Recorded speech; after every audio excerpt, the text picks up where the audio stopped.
folks in the front table, come on up, down.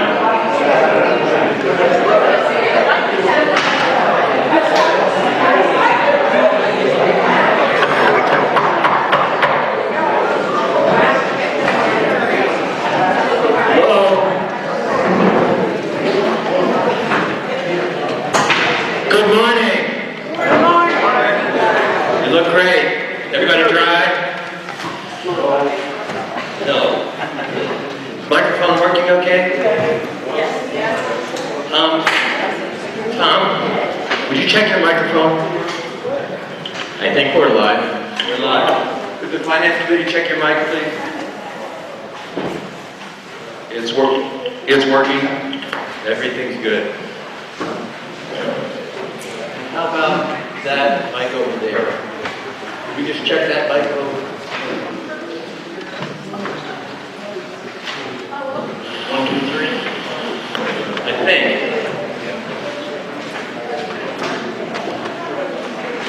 That better? Perfect. Everybody, this is Dan Frank. He's responsible for miking us today. Thank you, Dan. So, welcome to our 2019 annual town meeting. Thank you for coming. My name is Buzz Eisenberg. As town moderator, I'll be chairing today's meeting. No quorum is required per our bylaws. So, we're official. We're calling the meeting to order. Folks, you know that there's 2 fire exits here and 2 over there. And at this time, I'd like to ask Town Clerk Bridget Rodriguez to read the return of the warrant. To either of the constables of the town of Ashfield and county of Franklin, greetings. In the name of the Commonwealth of Massachusetts, you are hereby directed to notify and warn the inhabitants of said town qualified to vote in elections and in town affairs to meet at the town hall in said Ashfield on Saturday, the 4th day of May, 2019 at 10 o'clock in the morning. Then and there to act on the following articles. And you are directed to serve this warrant by posting up attested copies thereof at the Ashfield Town Hall and the Ashfield Post Office in said town, 7 days at least before the time of holding said meeting. Hereof fail not, and make due return of this warrant with your doings thereon to the town clerk at the time and place of meeting as aforesaid. Given this day, under our hands, this 22nd day of April in the year 2019, signed by the select board. Thank you.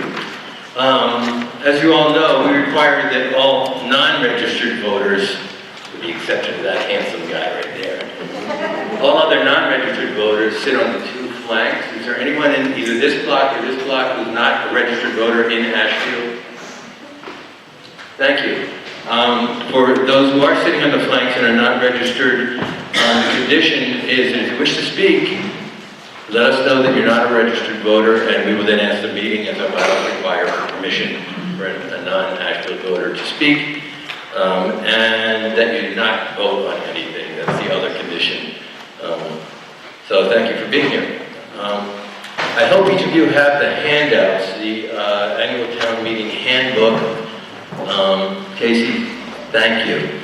For everyone who participated in this, it's very helpful. It makes us informed voters, gives you everything you need to understand what's happening in the meeting, I hope. And I know that a lot of work went into producing it, so thank you for that. It contains the articles we're considering today. Remember that the copy you have is not necessarily verbatim what a motion might read like. A motion is, so long as it's within the scope of the article as it's printed in your packet, may have some changes, so don't be confused if that happens. It's the motion that is actually the language that you're going to be considering when we ask you to. It is my obligation to ensure that whatever other amendments are made or any motion is within the scope of what was originally posted in the warrant. Traditionally, we advance Article 1 before taking care of other matters. I think somebody wants my attention. Is that right, Casey? Okay. All right. In order to open the polls downstairs and get people voting on the downstairs, we advance Article 1 every year. Is there any objection to advancing Article 1 at this time? Hearing no objection, is there a motion with respect to Article 1? Mr. Moderator. Mr. Carter. Mr. Moderator, I move that the town elect a moderator and a tree warden, all for a one-year term.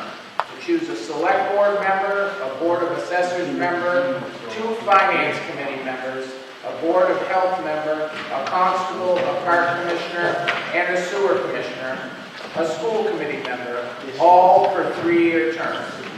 To choose a planning board member and a library trustee, all for 5-year terms. And to vote on the following ballot question 1. Shall the town vote to have its select board act as the municipal light plant board pursuant to Mass General Law, Chapter 164, Section 55? Yes or no? Second. Moved and seconded. Is there a constable to report on the condition of the ballot box?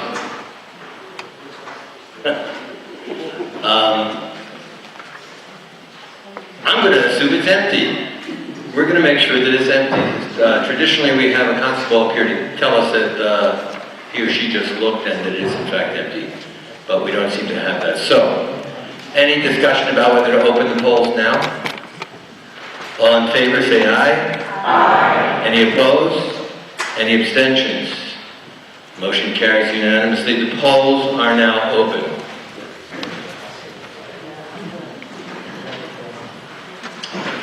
I would now like to identify the people at the front table. To my... The constable. What is the condition of the ballot box? It is in good condition, it's set at 0, it's been inspected by 4 people, and it's locked and ready to use. And empty. Right? Yes. Yes. Thank you very much, Constable. Okay, to my right, immediately is Town Clerk Bridget Rodriguez. To her right would be Casey Warren. There she is. She's in the middle. Sitting in the middle. Select Board Chair Tom Carter. Vice Chair Todd Olanek. Steve Goodgen, Select Board Member. At the next table, Lindy Goodgen, Finance Committee. Carol Liebold, Finance Committee. Finance Chair Ted Murray. To his right, Finance Committee Member Kyle Taylor. And to his right, Carl Sackler. Thank you all. I can't tell you how much work went into getting us to this point where we're ready to consider these articles contained in this warrant. So each of them deserves our gratitude. Tellers. Are we going to identify tellers now, Madam Clerk? We'll do that later. At this time, one of the more difficult tasks that we want to do today, I ask that we remember the members of our families and friends and neighbors who have departed since our last annual town meeting in 2018. If you're able to stand, if you would join me to stand as I read their names, followed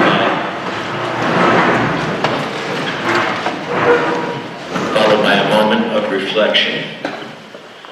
In 2018, Eleanor Pollen Cranston, Margaret Fuller Drewitz, Albert L. Puripan, Patricia O'Brien Spees, Susan E. Conrad Schumann, Nelson M. Bouchard, Marion F. Gray.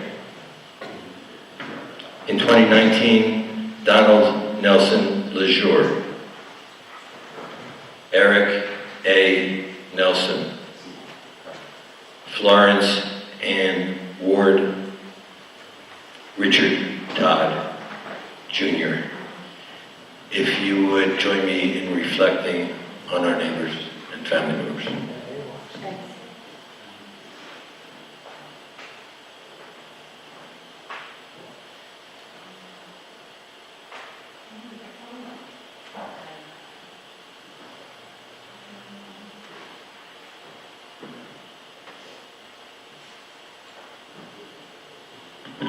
Thank you. This is your favorite part, because as required by our... Oh, I'm sorry. Yes, Mr. Harris. Elizabeth Betty Fitzgerald. Yeah. Elizabeth Fitzgerald? Betty Fitzgerald. Betty Fitzgerald, of course. I'm sorry she wasn't on the list.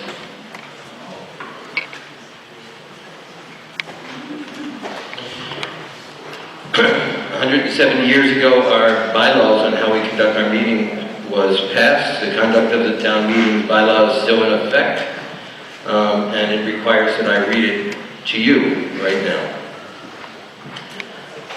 Code of Bylaws 524, 1849, Conduct of Town Meetings. All persons present at any town meeting shall, while the meeting is open, be seated when requested by the presiding officer, if there be sufficient seats therefore.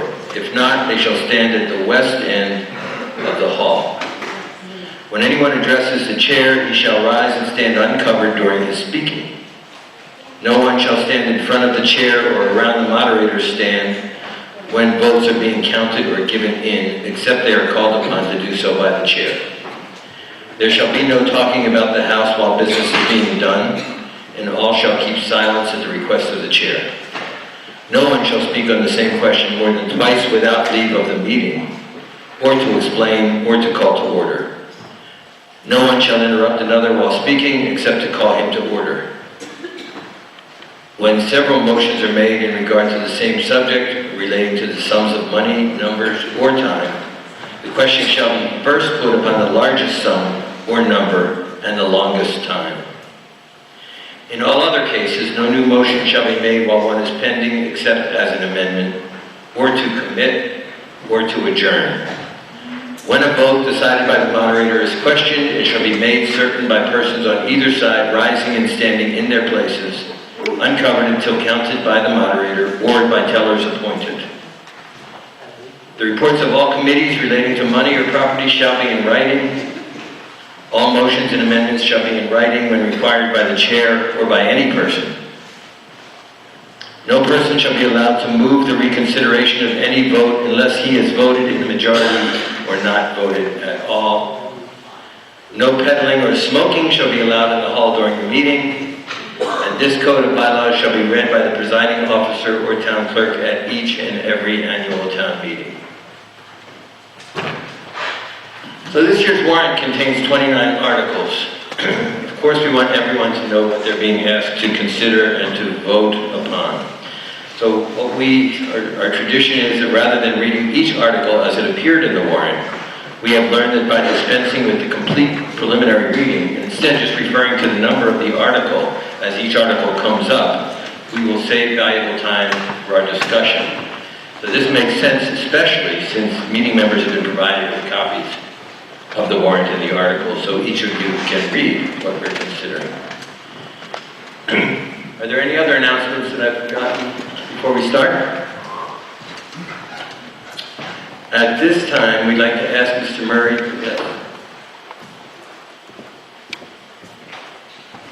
Well, would you like to? Casey Warren. I don't know why he's making me speak.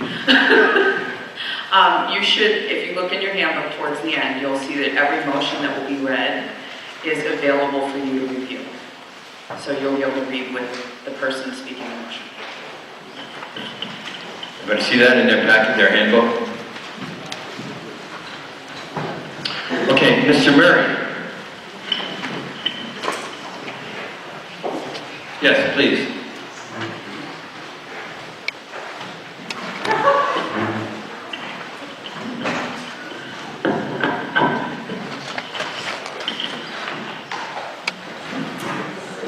Ashfield. Good morning, everybody. What we have done today is try to provide you just as much information as we can. And you're going to find that this is, I'm hoping, helpful to you as we get to the various articles. What I'd like to do is just take a few minutes and give a short overview of how we've seen the budget as we put it together, we, the Finance Committee, with the Select Board. And I call your attention to the handbook that you have in front of you. This is perhaps one of the most complete compendia of information we've ever put out in terms of information on On page 23, for example, you will see reprinted there the article that just appeared in the Ashfield News, giving a narrative. This was composed by Lindy Goodgen and Carol Eagle of our Finance Committee to describe the overall budget and our approach to it. On page 26, you will see this presentation that you're going to see now up on the screen. And there's room there for notes if you care to take any notes. There will be no exam at the end of it, so you don't have to worry about making notes, but it's there for you. And then on page 30, you will see the entire budget as put together by the Select Board and Finance Committee. This is a line-by-line budget that will in turn be taken component by component and voted upon here in the meeting as you look at the various areas of expenditure. But let me give you a quick overview if I can. It's important for us to see where the money goes, and this pie chart here is a quick snapshot of overview showing the extent to which, if you look at 12 o'clock high here, in the first segment of blue to the right going from 1 o'clock toward 2 o'clock, that's general government. The red slice is the percentage of money in our budget that's going toward public safety. As you can see, the bulk of the budget, 50+% goes to education, both Mohawk Trail Regional Schools and vocational schools, then on to public works and so on. So those are segments of the budget that we think in terms of. And the next slide will show in detail these different categories that we think in terms of. You see general government, public safety, education, and so on. And the important thing here, in my view, is if you look at the bottom of the column for fiscal year 2020, that's the second column, the middle column there, the total budget this year we are proposing is $5.5 million, which is a big increase over last year's budget of $5.1 million. It's nearly a $400,000 increase, or we rounded it up to 8%. It's actually 7.5% if you want to look at it more economically, but it's about 8%. And it comes about for the reasons that I've highlighted here in yellow. A big increase has come in the education budget from last year. Another big increase is debt service that you see.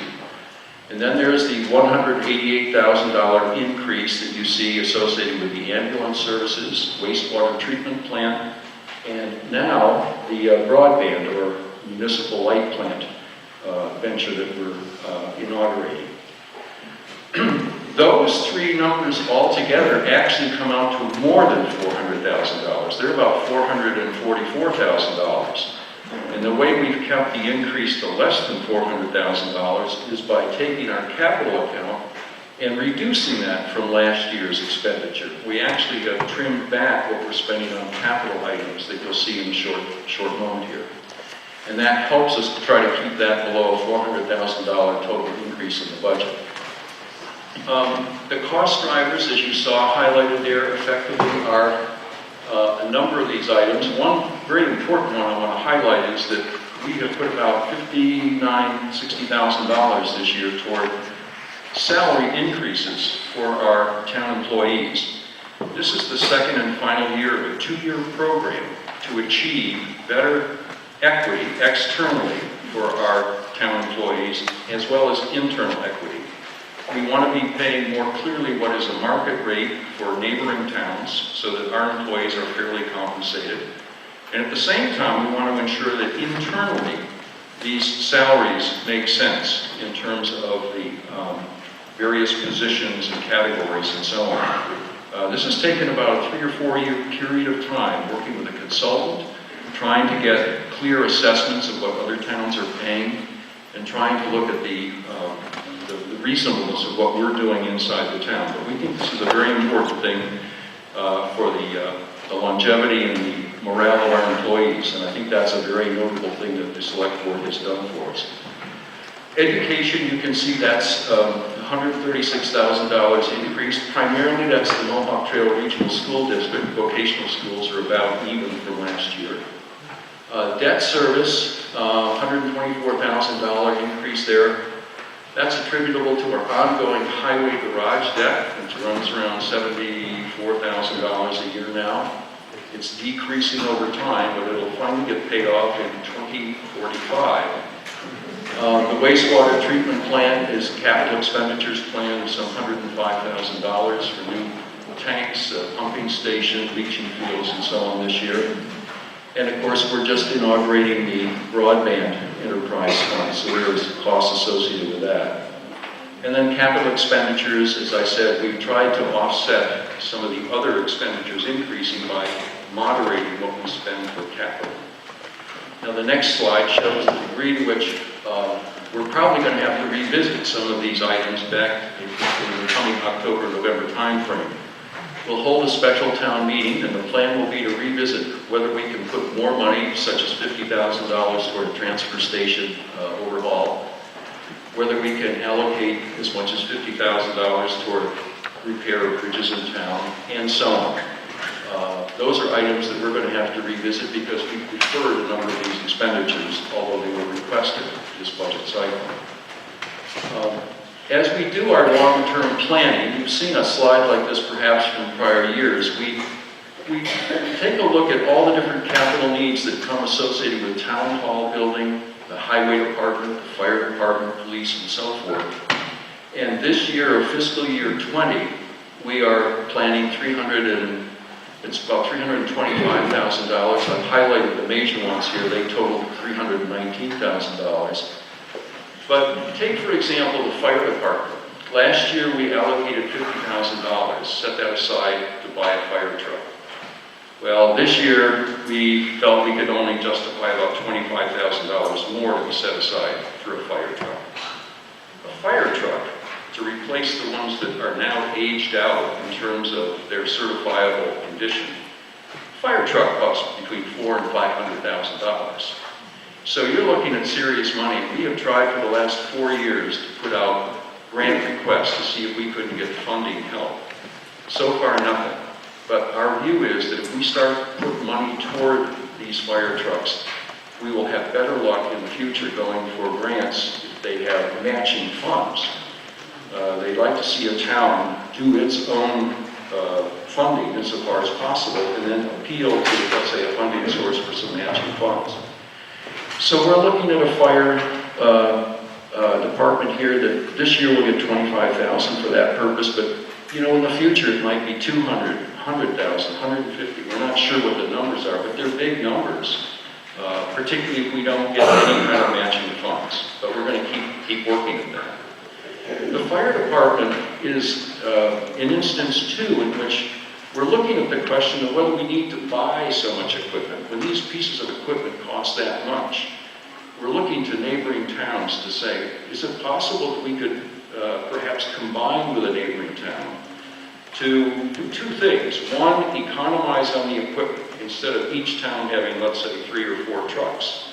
Maybe 2 towns together could have 5 trucks, and that would be an economy, if you can figure out the logistics of where you place the trucks.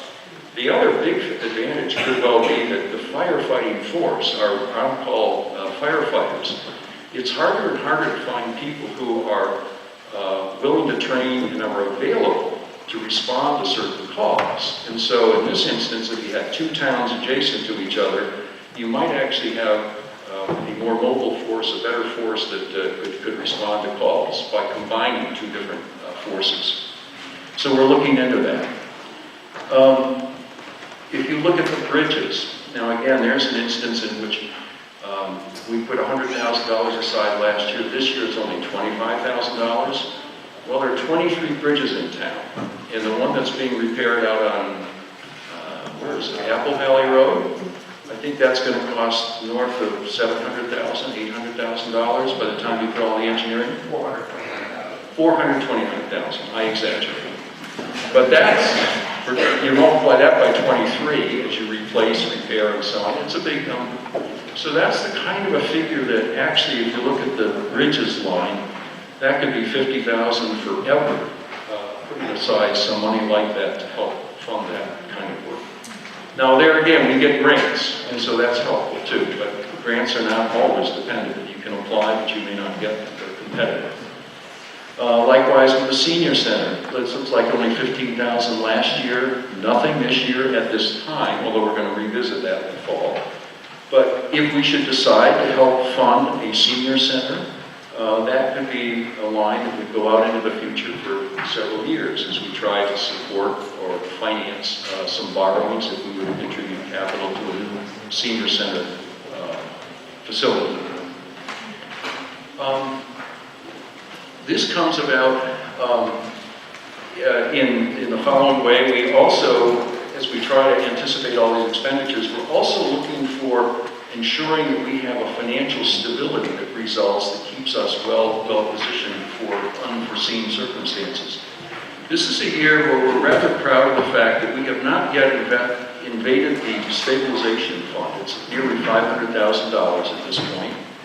Similarly, free cash, we have been able to keep nearly $200,000 of that in the budget still. And those two numbers combined yield that total reserve figure you see on the right-hand side. It's nearly $700,000, $691,000. That, as a percentage of the general revenue budget, the $5.5 million, comes out to be 12.5%. That yellow bar over there, the far right-hand number, is 12.5%. And that's something that we are pleased to see, because that means that it accords with our financial policy of keeping financial reserves between 10 and 15% of our overall budget. And it means that it's money that we can access if we need to, if we develop some kind of an emergency or some extraordinary expense in the town. And that's up from prior years, which was running around 11.5%. Now it's 12.5%. Nevertheless, you see that the current tax rate of $17.16 is going to be increasing to $18.18. That's a 5.9% increase. It's not trivial. And that's the kind of thing that I know is of concern to taxpayers, because they don't pay percentages, they pay dollars. So we try to anticipate what this is going to mean for the average taxpayer. And the single-family tax bill currently is running an average of $4,352. The current average single-family home value is $253,000. And if you take the new rate of $18.18 per $1,000 valuation and multiply that by the number of thousands represented, 253.593, it means the new tax bill for that family would be $4,610, which is a $258 increase. That's what it's going to mean for the average taxpayer. That will vary, of course, depending on your tax bill and, of course, the valuation of your property. We understand that. But it's something we pay attention to and recognize that this is going to mean more cost for people. But it's something that we feel is justified based on the kind of services that we think our citizens have come to expect of the town. The other big item that you never saw on the capital expenditure list there is broadband. We're on the threshold of now investing in a serious way in broadband. And something I think is very important for you to see is that as we have figured out, and these are statistics largely from David Culp and the fine work he's done with the broadband advisory committee and as the MLP manager for our town. We are authorized to borrow as much as $2.3 million. You see that amount owed up there. Suppose we borrow that, we would then owe the banks $2.3 million. And that will decrease over time as it's paid off by three sources. This CAF2 actually is a grant that we got from the federal government. It's nearly $1 million that we would pay out in equal amounts that way over a 12-year period of time. In the meantime, subscribers, those who sign up for this service, for the internet, the broadband, they will pay an amount that will total some $783,000. And the taxpayers, all of us, the taxpayers, whether you subscribe or not, would be putting in $1.5 million, the way we figured the principal repayment and the interest. And the thing to note here is you've got these three different sources of funding, but it's notable that one of those sources, $1 million, comes from a grant that we received, which is good news for the town. It keeps, I think, everything within budget and that we can afford to do. And it's financing that's going to be accomplished in only 9 years. This highway garage that we talk about, it's being paid off kind of forever, out to 2045. I don't think I'm going to see the end of the payments myself, but this will be done in 9 years. We all have a pretty good chance of seeing the end of that. Next slide. If you look at this from the standpoint of the taxpayers in particular now, the interest and the principal together, that $1.5 million, will yield or will result in what looks like a tax rate increase that could be on the order of 86 cents at the top right corner, reducing down to about 50 cents over time. But an interesting feature here is that that tax rate of 86 cents is not likely to be realized. We are looking at a debt here that in some sense is going to take the place of debt that's going to go off the books next year. Things like the dump truck that we're financing and some of the other debt services that we have, so that you're only going to receive maybe a 45 to 50 cent increase attributable to the broadband build out. And we think, again, that's a way in which we have economized in the financing. We have set this up, this year's budget coming up, in such a way as to clear the decks of all the debt we can to be able to afford this within what we think to be reasonable bounds. And again, I want to call your attention to that last line down there, this Connect America grant, the broadband grant of $1 million. That, coupled with the 2 top grants you see up there associated with the different bridges, that's more than $2 million in total if you look at all those grants. These are grants that have been worked for on behalf of this town and all of us as taxpayers by the employees of our town. The highway department, the police department, the broadband enterprise fund, the town hall administration looking for software grants and so on. Our town employees work diligently, not only to deliver services day in and day out, but they look for ways to help us finance all that we're doing in this town. And I think it's a huge credit. It's a great testimony to the quality of our town employees. And I think that we not only owe them a great debt of gratitude, but even a round of applause.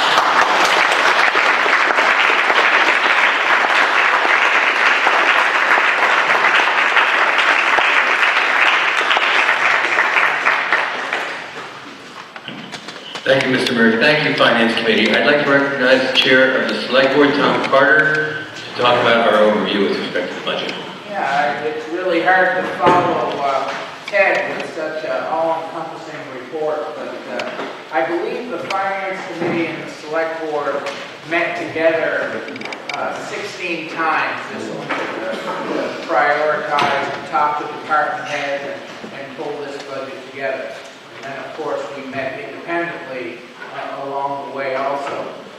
So there's been a lot of thought on not only the immediate needs of the town, but also the long-term needs, which Ted alluded to.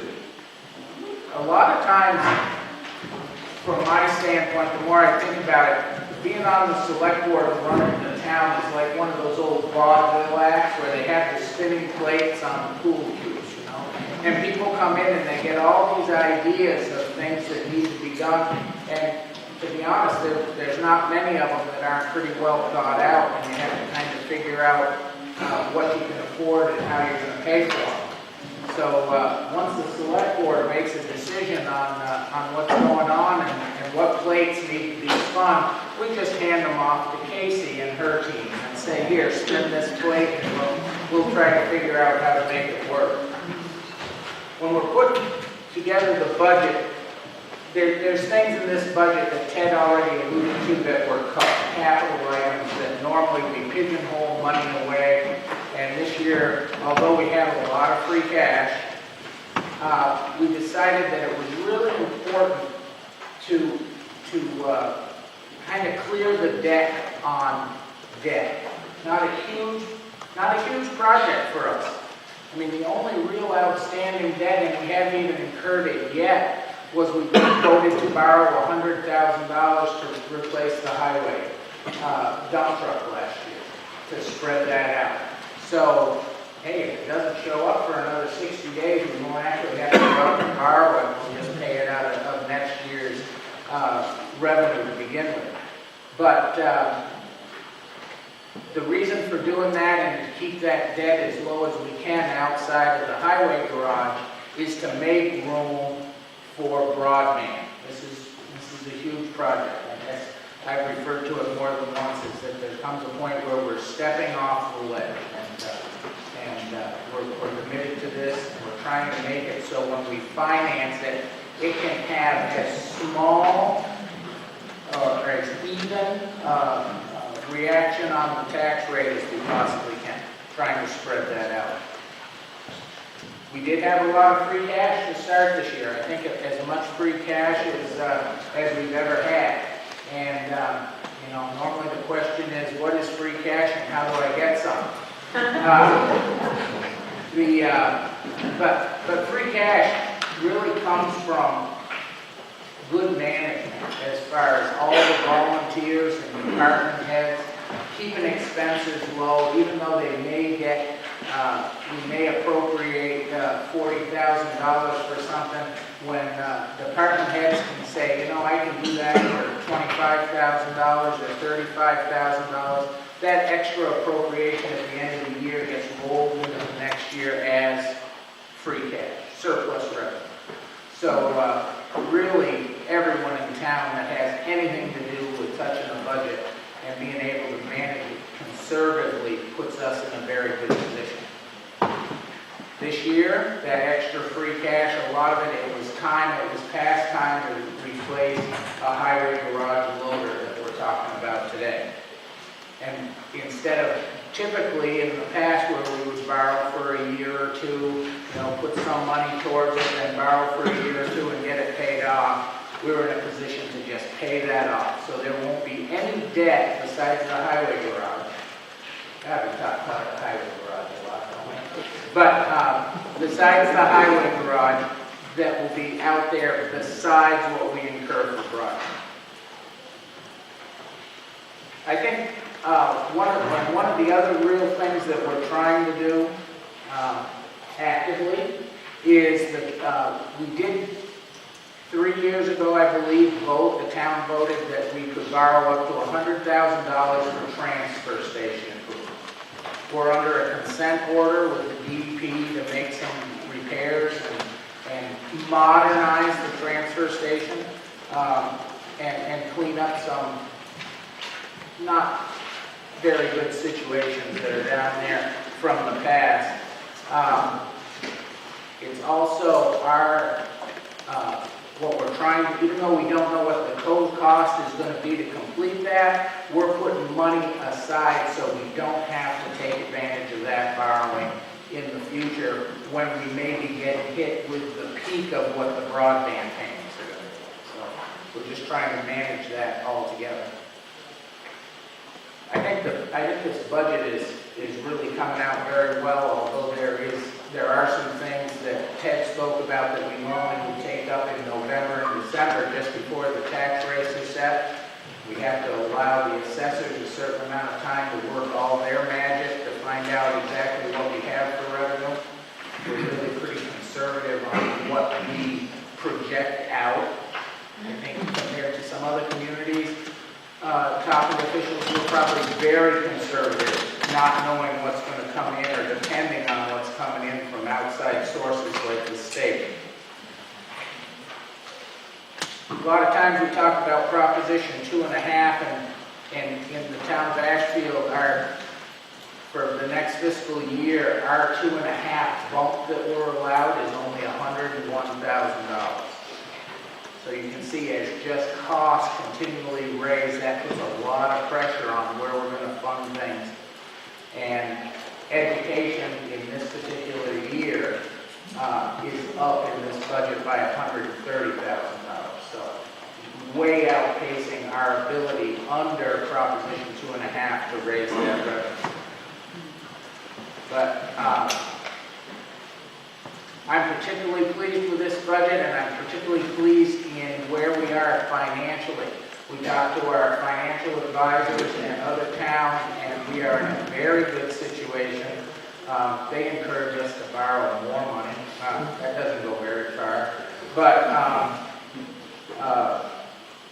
after today, if the budget's passed as it stands, Ted had a number of $196,000 of free cash, which is extraordinary for what I call the poorest day of the year. That's when we get done annual town meeting, we spend about all that we can possibly spend. But it's by design that we're keeping extra money as we really dive into this broadband project, because when you've got a $4 million project, it's like asking me to throw a baseball through one of those window panes and that's pre-designed. I mean, we need a little money to work in there to keep everything moving smooth. And we expect that we'll need to grab up $30,000 of free cash to help us at the end of this fiscal year, because we've overspent on purpose, as allowed by law, on winter roads to supply more gravel for some of these roads that really got beat up with either 2 or 3 or sometimes just one way extended mud season. So I think that winds up any holes I can fill. Thank you. Thank you so much, Mr. Carter. The man of a million metaphors. I like the vaudeville one better than the breaking the window one, but it's another thing. Just a couple more important announcements. One, Mr. Culp. Everyone knows David Culp. There is a broadband sign-up table out through that door, correct? You want to add anything? Tell us anything about signing up, or is somebody going to be there at all times? No, but if you're interested in talking with me about broadband, or you'd like to sign up and would like to do it on a paper form instead of a computer, there's a form out in the hall that you can pick up. Right. Obviously, we want to get as many people subscribing as possible, so that is available. There's also information out through that same door about the senior center, the update on what's going on there, and there's a few handouts there. Finally, before we begin voting, in these 2 blocks, these 2 main blocks, is there anyone who hasn't checked in with Mr. Stefan? Everybody's checked in? We are ready to go. So, Article 2, do I hear a motion? Moderator, Mr. Orlando? I move that the town act on reports of the town officers. Second. Moved and seconded. No recommendation is required by the Finance Committee. This requires a simple majority vote. Any discussion on acting? Actually, a little discussion. This is the town reported a new format. It's a bigger format. It's got pretty pictures. In it, for those who don't know, our town clerk, I hope I'm not leaving anybody out, but our website, one best website for a town under 5,000.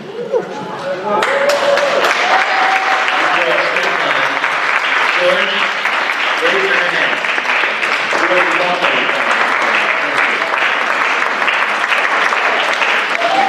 And Julian Jacobson. Is Julian here? She will be, but so thanks to those 3 for that. And I think they're kind of hoping to win an award for our newly formatted town report. So, any other discussion about the town report? We ready to vote? Okay, all those in favor of accepting the reports of the town officers, say aye. Aye. Any opposed? Any abstentions? Article 2 passes unanimously. Article 3, is there a motion? Mr. Moderator, Mr. Gudgeon. I move the town vote to set stipends and compensation for all elected officials of the town. Moderator, Board of Assessors, Board of Health, Constables, Select Board, School Committee, and Tree Warden, as provided by Massachusetts General Laws, Chapter 41, Section 108, to be made effective as of July 1st, 2019, as contained in the budget and presented in the warrant. Thank you. Is there a second? Second. Made and seconded. There is a recommendation by the Finance Committee, which recommends approval of this by a nothing to nothing. This requires majority vote discussion. None? Ready to vote? Article 3, all those in favor of Article 3 as read, as moved, say aye. Aye. Any opposed? Any abstentions? Article 3 passes unanimously. Article 4, do I hear a motion? Mr. Moderator. Mr. Carter. Mr. Moderator, I move that the town vote to authorize the town treasurer to enter into compensating balance agreements for the fiscal year beginning July 1st, 2019, in accordance with Mass General Laws, Chapter 44, Section 53F. Is there a second? Second. Who seconded? Steve. Mr. Goodman seconded. Would you like to describe what's going on in this one?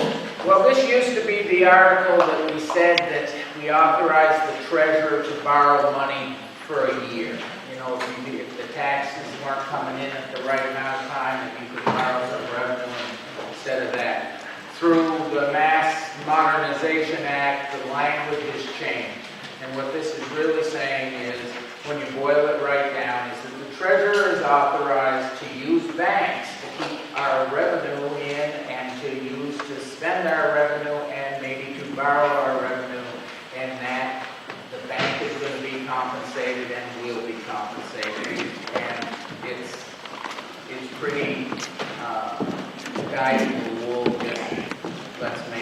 Let's not keep all the money in the vault. Right, and this too has been recommended by our Finance Committee 4-0 to 0. Discussion. You ready to vote? All those in favor of Article 4 as moved, say aye. Aye. Any opposed? Any abstentions? Article 4 passes unanimously. Article 5. Moderator, Yes, Mr. Lanning. I move that the town vote to authorize the select board to accept and expend any grants and/or gifts that may become available. Second? Mr. Goodman? Mr. Goodman. Anything you'd like to say about this, Mr. Lanning? No.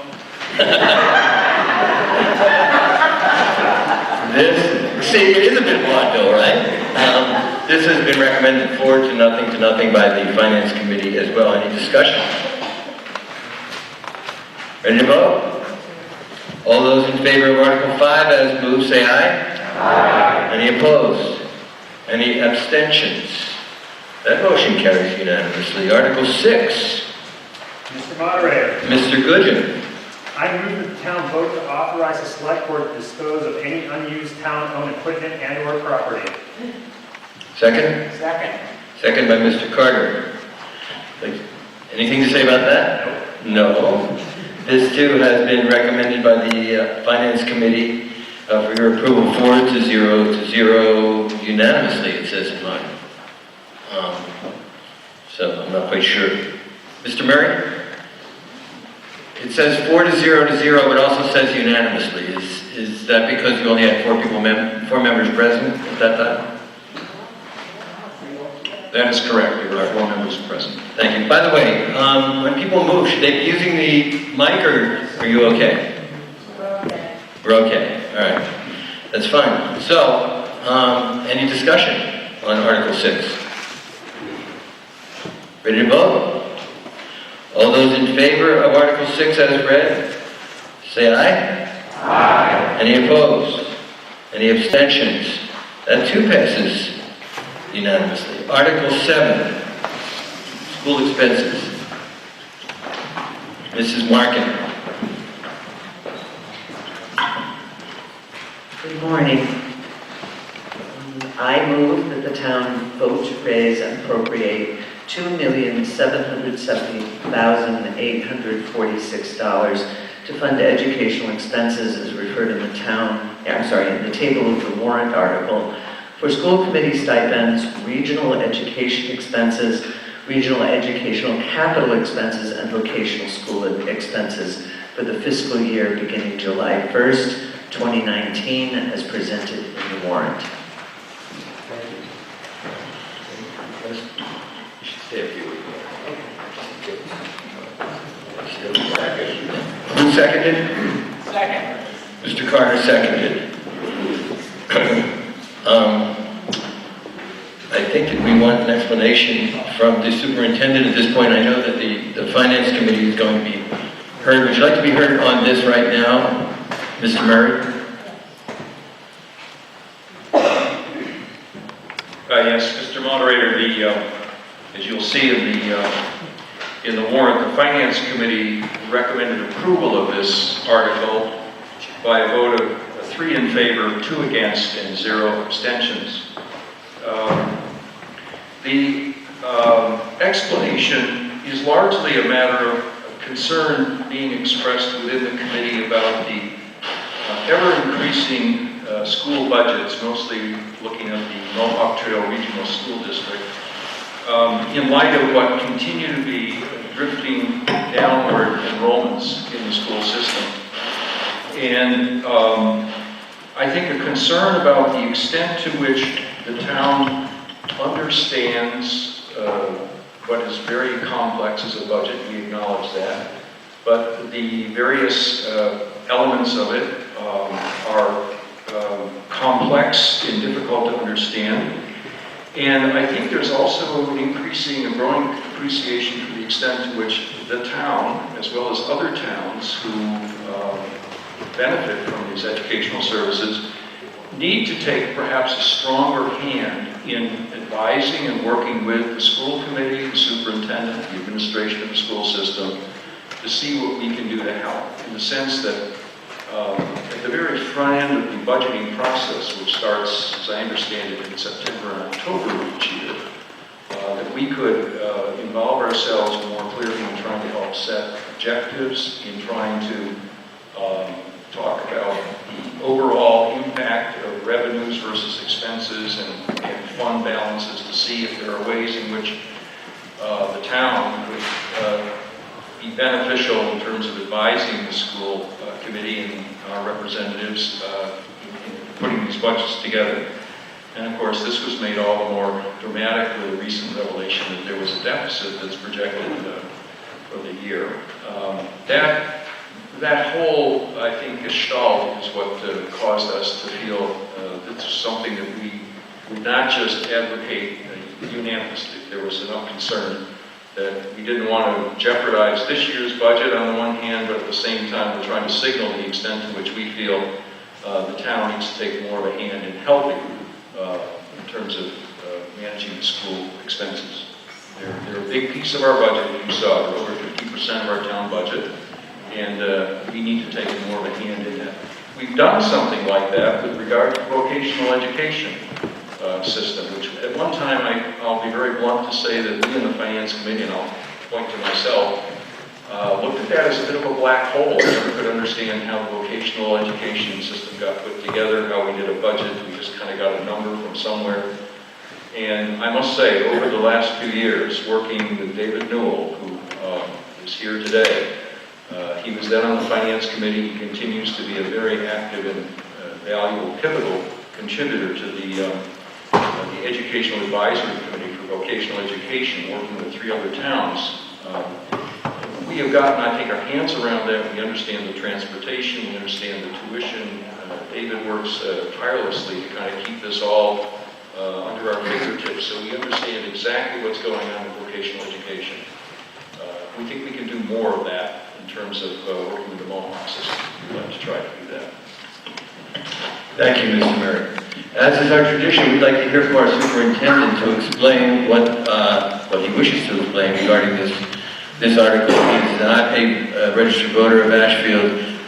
Is there any objection to hearing from this non-voter, our superintendent of schools? Okay, Mr. Superintendent, Michael Bonacani. Thank you, Buzz. Good morning. If you coming in picked up a colored blue sheet, there's some numbers on here that I'll refer to. The first one is that the overall budget is a 4.12% budget. There's a little bit more to the story than that number. The actual budget increase from last year is a 2% change. The additional 2.12% comes from a change in our accounting. We have moved, the school committee, as a matter of transparency, wanted to move previous parts of the budget that were funded by fees outside of taxpayer funding into the budget so that the voters could see everything. So some of those pieces are portions of preschool, before school programs, after school programs, and athletics are examples of that. So again, while it's a 4.12%, in fact, in real dollars, it's a 2% change. The total town assessment is 2.5%. The Ashfield assessment is 5.78. Now, some of you are familiar with why this happens. For those of you who are not as familiar, the regional agreement governs how the bill to the towns collectively is divvied up. Now, the state determines the larger piece of this in something that's called required contribution. And then for the amount that's above required contribution, the regional agreement has a calculation that does a 5-year rolling average and splits it up according to enrollment. So that's why whenever we do the total town assessment, there are fluctuations up and down among the towns. And unfortunately, sometimes they can be pretty significant, which is the case this year. The capital assessment is trending down for some of the reasons that you're seeing that in your town budgets. When you pay off loans, the amount you paid over time tends to go down. So that's the negative 2.14. So collectively, it's a 5.5% total increase, including capital. So what are you getting for this investment in our schools? There are a number of things happening in the schools that I think are very exciting. We have a principal from Sanderson here, Emma Leibowitz on the side here, who could field really detailed questions. But in general, what we've tried to do is to encourage our elementary schools to develop their own identity. There's a lot of commonality because of it. The MCAS test and standards that need to be taught in all the schools. But we really want our local communities to be really excited about their schools, so we encourage the schools to develop their own personality, if you will. So at Sanderson, there's been a focus on health and wellness over the past few years. Over in Coleraine, there's an initiative going on with service learning, which is connecting students with the local community to do projects in the local community. At Mohawk, we're really in the midst of a massive change in how we do our graduation requirements. And that's intended to really infuse the school with much more innovation in how we're educating the kids. So we received a grant for $150,000, and there's a process that will be happening over the next year involving constituents, including the community, the students, and the staff, to revise where we're going with our graduation requirements. One area in particular that we've talked a lot about already, which I think is going to come out of it, is a much heavier focus on internships for our students. And having our students in their junior and senior years in particular perform internships as part of prior to graduating to develop skills for the workplace, develop skills for college. And we're seeing that not necessarily just involving local businesses. What I'm really kind of imagining at some point the broadband initiative will be completely rolled out, and we'll have connectivity from all of our, from our homes as well as from our schools. But I'm really hoping to connect our students to opportunities that may go as far out as Boston, down to New York, internships that can be done virtually in addition to perhaps showing up in the summertime. Oh, and at Buckland Shelburne Elementary. There's a lot of hands-on pieces. The common piece to all of what's happening in the schools is there's a lot of hands-on learning. Now, it's an age-old approach to project-based learning, but it's just with different areas of emphasis. And BSC is also leading the way in terms of developing project-based learning. Okay. I think I can field questions from here, Buzz. So questions before you sit down, Mr. Rowe. Questions, comments, discussion, Mr. Precourt. Yes, Mr. Court, on April 22nd, the recorder reported. You know what? I'm going to bring you a microphone. I want a podium like you, Buzz.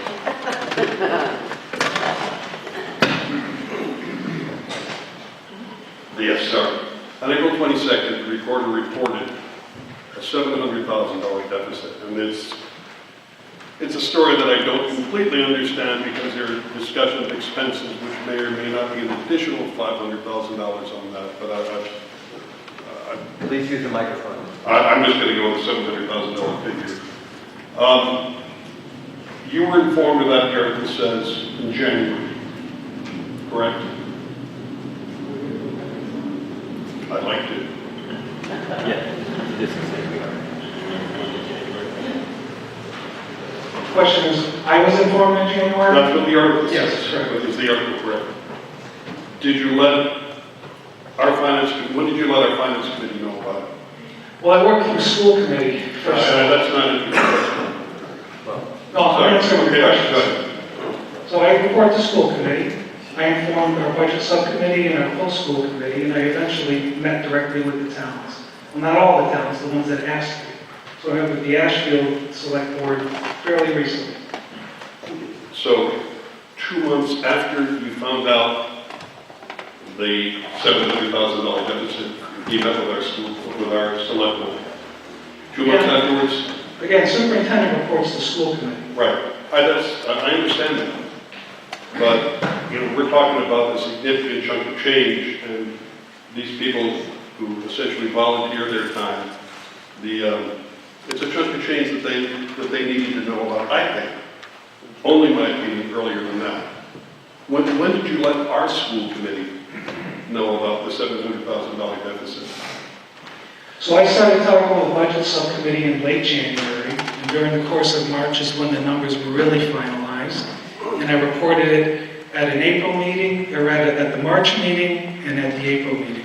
Okay, so why don't you tell us what the budget subcommittee, I presume they're your bosses, right? School committee is the boss of the superintendent. Okay. What is this subcommittee? What's in that? Who are those people? How are they connected to our town? You're asking me who the budget subcommittee is? Right, when you say that you reported to the budget subcommittee, what I'm wondering is why it took us 2 months to find out here. If you went to the budget subcommittee right away, is that their failing? Well, I'm not here to ascribe blame to anybody. I reported to school committee what was going on in January. Yeah. We worked in the budget subcommittee on the details of it. When I had the whole picture, that became my report in March and in April. Okay. Mr. Moderator, you give me... Well, usually we don't like dialogue. Yeah. It just kind of, it's not a time for cross-examination. Okay, I'm just uncomfortable with the time that it took 2 months before our school committee was aware of it. I just think that's reprehensible opinion, not fact. Thank you. Mr. Precourt. Yes, Mr. Martin. Excuse me, folks, can I follow up a bit on that?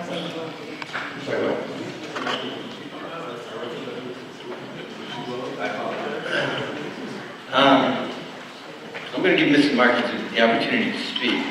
I'm going to give everybody the opportunity. There's some passion right now, and I don't want to cut anyone off. I also don't want to deviate from what Robert's rule says, which is someone comes up and makes a statement or a question, and we don't have a dialogue like that. It's unusual for me to allow that, but given the passion around this issue, I'm going to have some lenience, but not complete.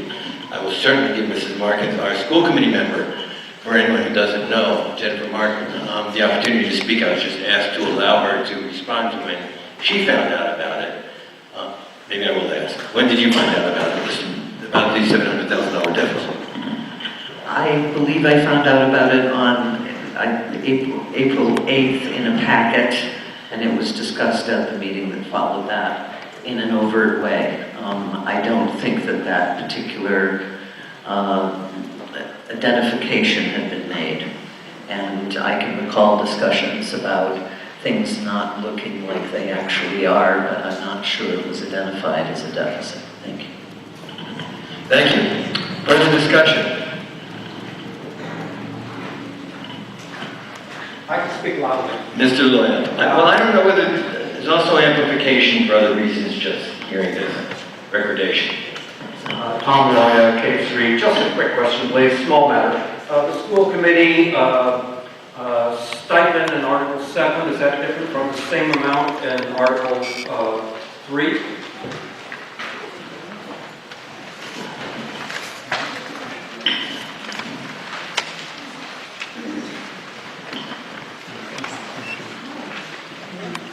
I don't have my copy. Is it the same amount or is it different? That didn't, Article 3 did not vote the expenditure, it voted the authorization to pay. Mr. Carter.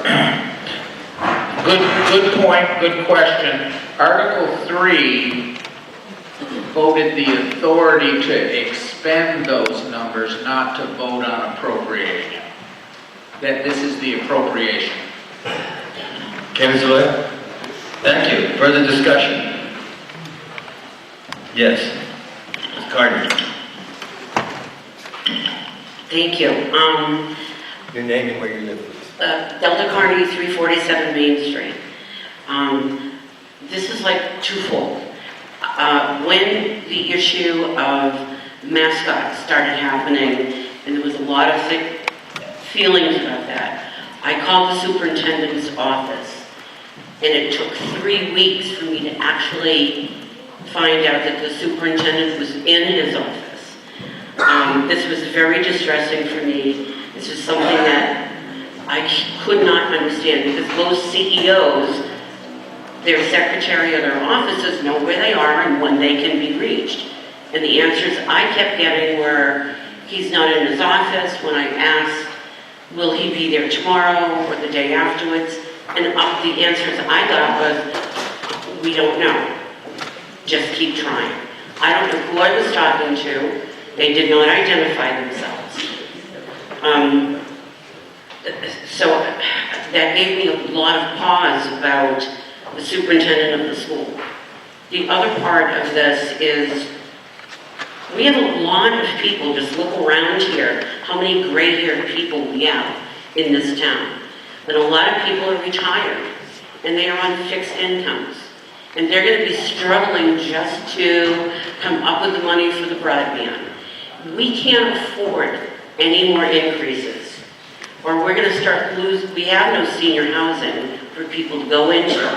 So we're going to be putting an awful lot of people in this town between a rock and a hard place. And between the deficit and the inability to actually talk to the superintendent of schools, you know, I'm of the mind to say, no, we're not going to accept this budget for the school. Thank you. Thank you. Further discussion? Mr. Pless? Thank you. You might have to flip it on. Phil Pless, King Street. 2 questions. How is the $700,000 deficit being addressed to pay off or whatever in the budget? And the rural schools money. How much money did we receive? Have we received it, and where is that in the budget?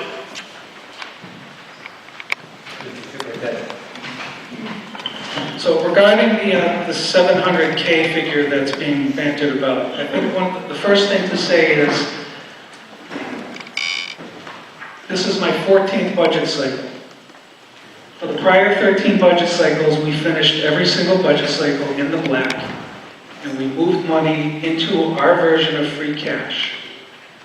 And because of that management for over a dozen years, we are in a position to be able to handle this aberration without asking the towns for a nickel, without compromising the students' education, and sustaining where we're trying to go into the future. And Phil, I'm sorry, the second question was? Rural schools. Yeah, so we ended up using that money to fund Chromebooks for our students in grades 7 through 12. So we have a one-to-one initiative happening now. And we were able to then take, effectively, the hand-me-down Chromebooks from the secondary level so that we would have enough Chromebooks all the way down to grade 3. Some dollar figures on that? Oh, it was about, I think it was 136K. Good, Mr. Pless. Thank you. Further discussion? Mr. Precourt, your second time on this issue. I'm going to hand you this.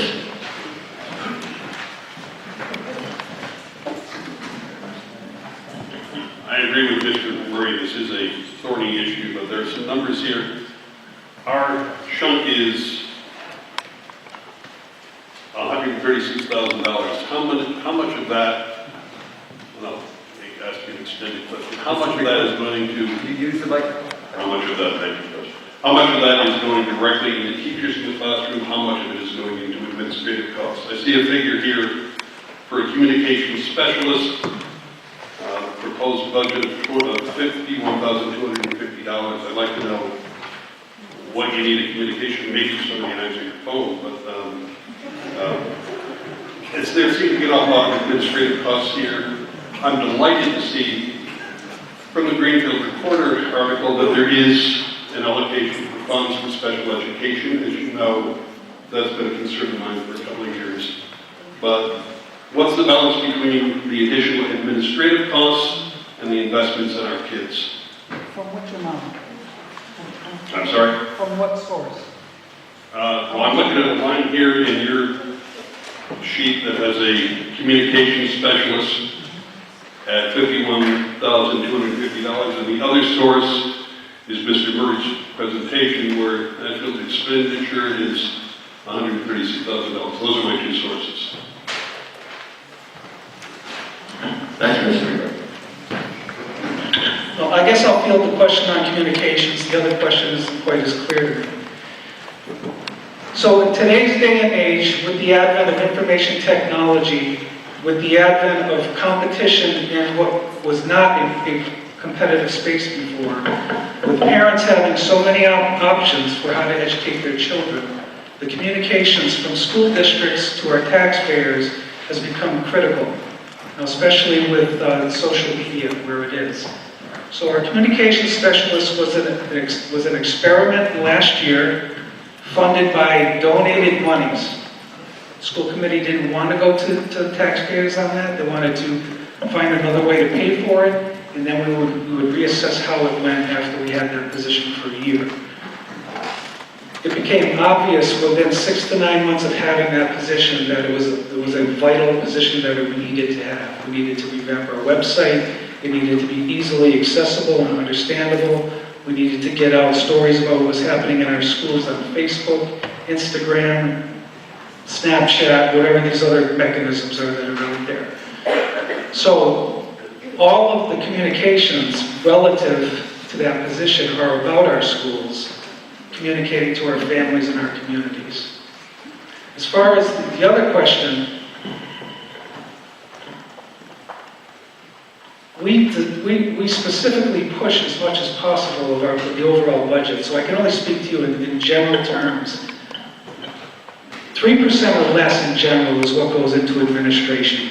Everything else goes into the classroom or the facilities.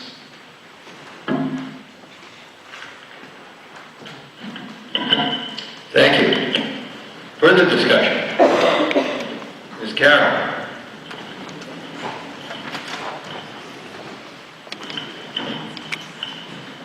You might have to flip that on. I have two things. One, I'd like to know if we can get a little bit more details on why the two votes on the Finance Committee rejected this. And the other is just kind of a comment that it seems to me for many years now, even from the superintendent last year, we were told, just vote it down and then we'll have to think about what we're doing. Because there's so many people that have questions about this every year when we have to pay more and more and more and more money. So I'm not quite sure why we're at this place again and why we just don't vote it down and have the school have to really think about what they're doing.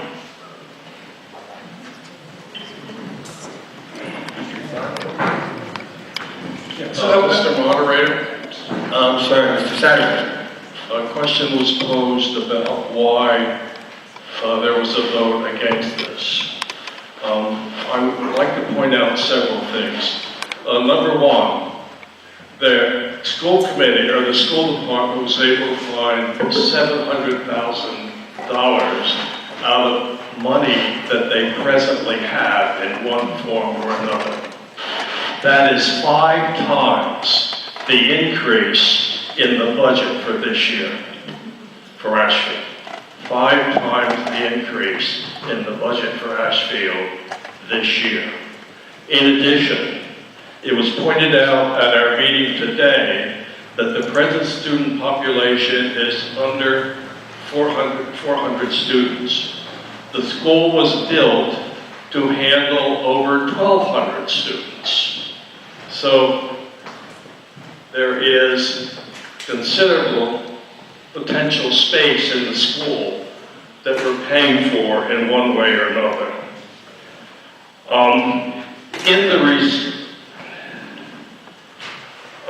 The town has presently in its future literally millions of dollars worth of projects that have to be done. We have bridges that have to be repaired. This building is roughly estimated at perhaps maybe up to $1 million worth of repairs to keep our present building in the good condition that we would like to find it. There are over $600,000 projected costs associated with purchases for the highway department. Broadband, they tax us considerably in terms of the money that we have to raise.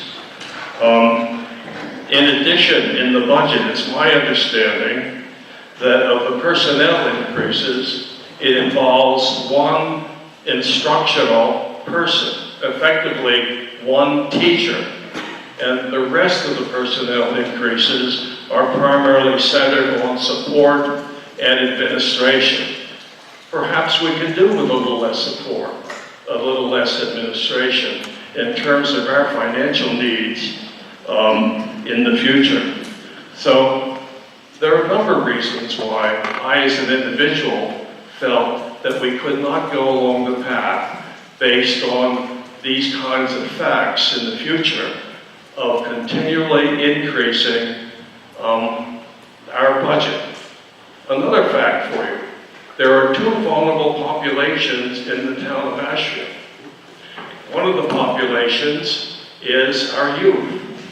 That population is decreasing in number. Another population that's vulnerable are the senior citizens in the community. That population is increasing significantly. And when it's not unreasonable if you have a decreasing population, perhaps have to spend less money in that particular area, and perhaps if we have an increasing population, we might want to look to provide support and spend some more money in that area. So there was a variety of reasons why I feel, and one of my colleagues feels on the Finance Committee, that this continual increase, while there's a decrease in recipients of those funds, is not warranted.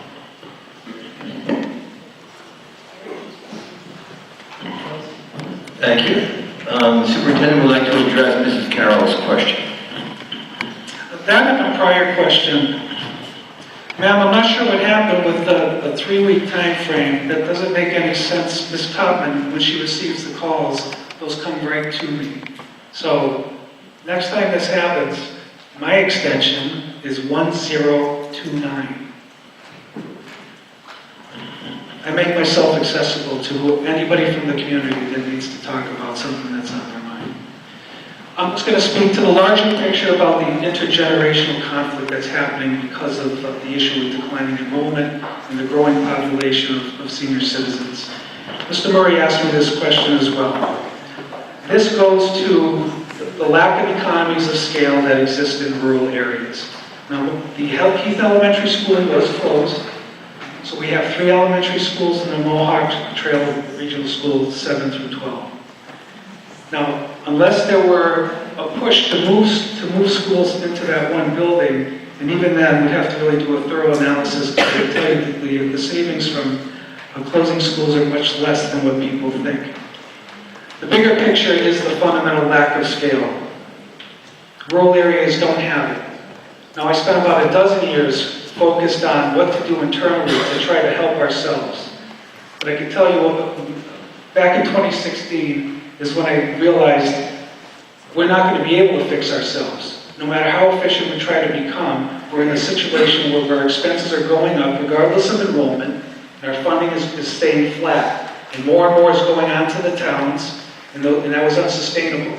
There was a time when the state would pay 70% of the costs, and the towns would pay 30%, and now that's about flipped. And we know that's not sustainable, which is why I went out and organized my colleague rural superintendents, founded the Rural Schools Coalition, and have been advocating now for 3 years, and working in partnership in particular with Senator Hines, which resulted in the establishment of Rural Aid last year. We're pushing to get a rurality factor into the Chapter 70 formula. That would be a more permanent funding solution that we're fighting for. And we're also fighting for money to help us share services so that we can create our own economies of scale, particularly through the use of technology. So, we're on the same team here, I guess is what I'm trying to get at. And I'm trying to go to the root cause of what we're trying to do. We all want the best education possible for our kids. We want it at an affordable level. We love all of our citizens from birth until death. And so I've had, I think, a fair amount of my energy focused on leading the charge to try to correct this rural issue, which would solve issues at Mohawk and in the town of Ashfield.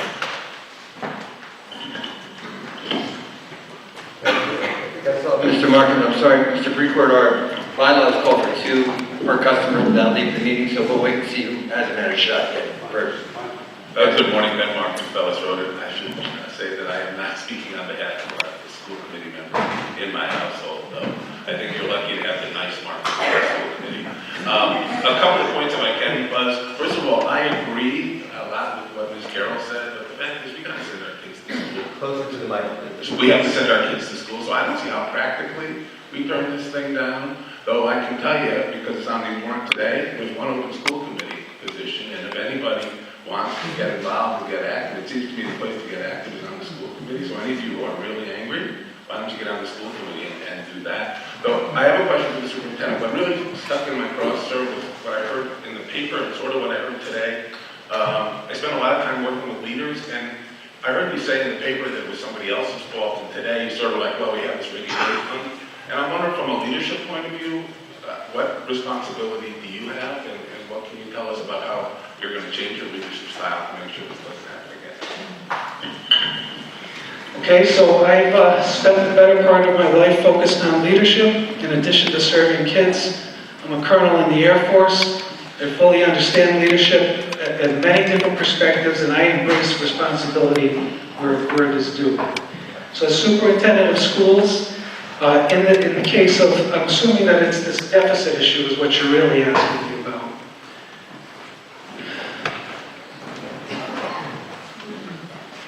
When we develop budgets, the superintendent focuses more on process. I make sure that the principals are talking with the teachers and the paraprofessionals, and that they build a building-based budget that comes up to central office. Then I work with the business administrator to put all of that together and to add in the central office. So I'm focused on process, participation, making sure that we're putting together the needs for our kids into that budget. And then that rolls up into a spreadsheet, and the business administrator takes care of that spreadsheet. And then we work with budget subcommittee primarily in the minutia. And I keep an eye on the big picture. I talk with the school committee as much as I can. I talk with the towns. We generally try to keep things at 2.5% or less because of the Prop 2.5 threshold. So that tends to be a mark or target every year. So this year in particular, if we look at the development of the budget, the numbers, when we look at them section by section, we're not out of line with prior years. So the problems that we found later on were at the individual line level. So the superintendent does not duplicate the job of the business administrator. I don't go through the spreadsheet line by line to make sure that things are exactly as they're supposed to be. In the case of this deficit, More than half of it has to do with special education students, out-of-district sped students. I made sure that the Director of Pupil Personnel spoke with the business administrator, went student by student, to make sure that all of the numbers would be in there. And I trusted that that process played out into the dollar figures. Because if you were to look at the tuition amounts from FY18 to FY19, it was a move from 12% to 13%. That does not pop out in the oversight process. And then there were a series of situations just like that, where there were under budgeted items in smaller amounts that did not reflect a big change in percentage, because when you're building budgets, you tend to look at changes in percentages, and that flags you to look at something. So that flew under the radar with us. So what are we doing differently? The piece I own is the facilitation piece, and the piece I own going forward is to help the school committee with oversight. So our new business administrator has put into effect changes now so that we can have monthly operating statements. Previously, we had quarterly operating statements, and that was also part of the reason why there was a lag time on the dollar figures being made public. But with monthly operating statements, there's going to be much greater oversight coming from not only my level, but from school committee, and especially budget subcommittee. We're all stunned by this. We're all committed to making sure it doesn't happen again.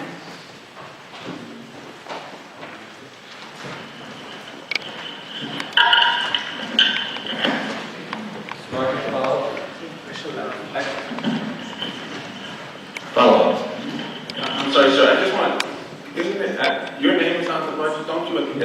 Your name is on the budget. At the heart, don't you say this is my responsibility? Because I hear you say it's everyone else's. I would just, from my point of view, I just would like to hear you say, yes, sir, ultimately, the buck stops here.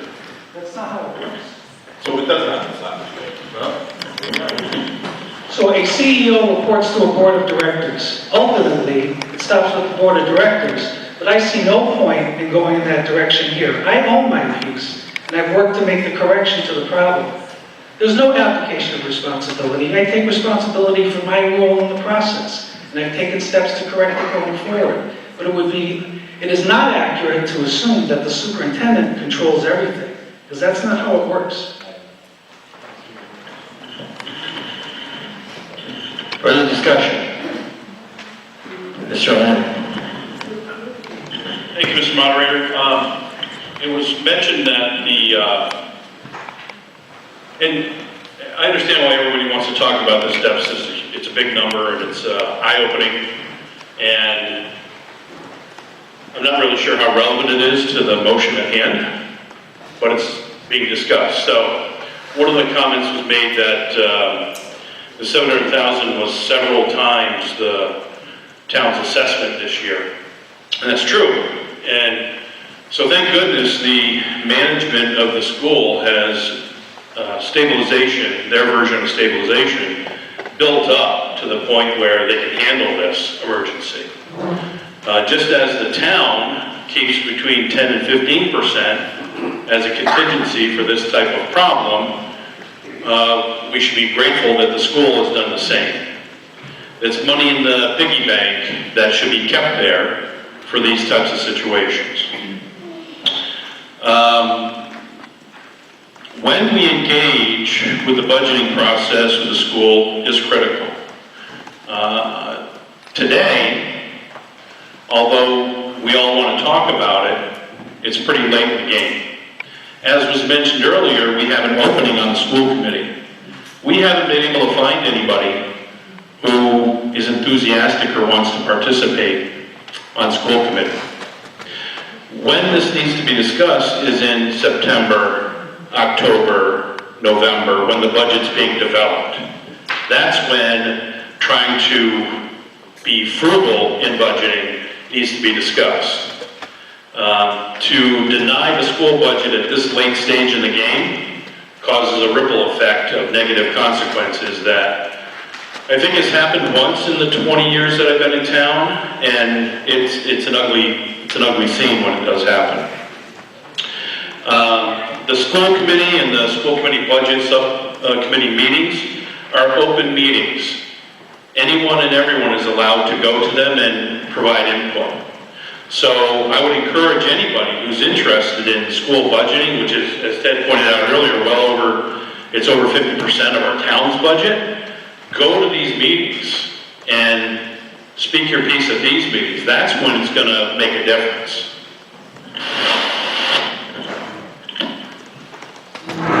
Thank you. I'm glad you pointed that out. I know Mrs. Markin asked me before this meeting to please make an announcement. Anybody who's interested in serving on the school committee, make yourself known. Anybody who wants to discuss things with our school committee member, she's anxious to hear from people, particularly in light of Wednesday's meeting when there's an important vote that's going to happen, right? The school committee meeting this coming Wednesday. So if anybody wishes to talk, I hope many people do, to Mrs. Markin when we take a break. Hopefully you'll talk to her, exchange contact information, and continue this conversation. She's anxious to have people inform her and be informed about what the school committee is doing. So, further discussion.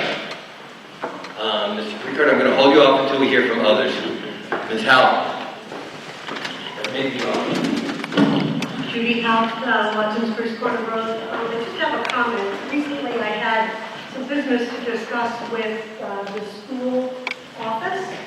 It took me 3 phone calls, an all day of waiting for a phone call to be returned, and could not find any email addresses on the website. And I'm just passing this on. Communication is still a problem. Thank you.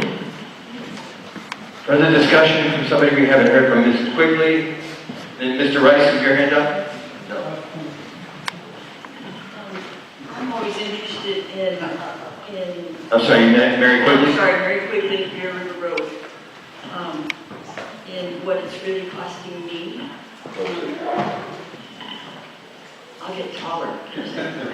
I was taught, pretend it's an ice cream cone, but don't lick. That's what I was taught.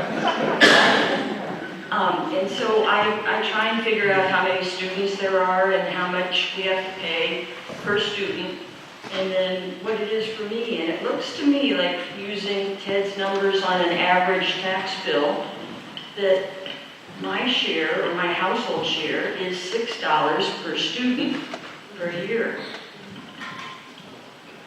To me, no matter how retired I am, that seems like a good deal. Thanks. Any comments? Any other responses about how much it costs per student? No. Anybody who hasn't spoken yet wishes to speak? There's one hand over there, Ms. Jacobson. By the way, Ms. Jacobson, you were applauded for your work on the website.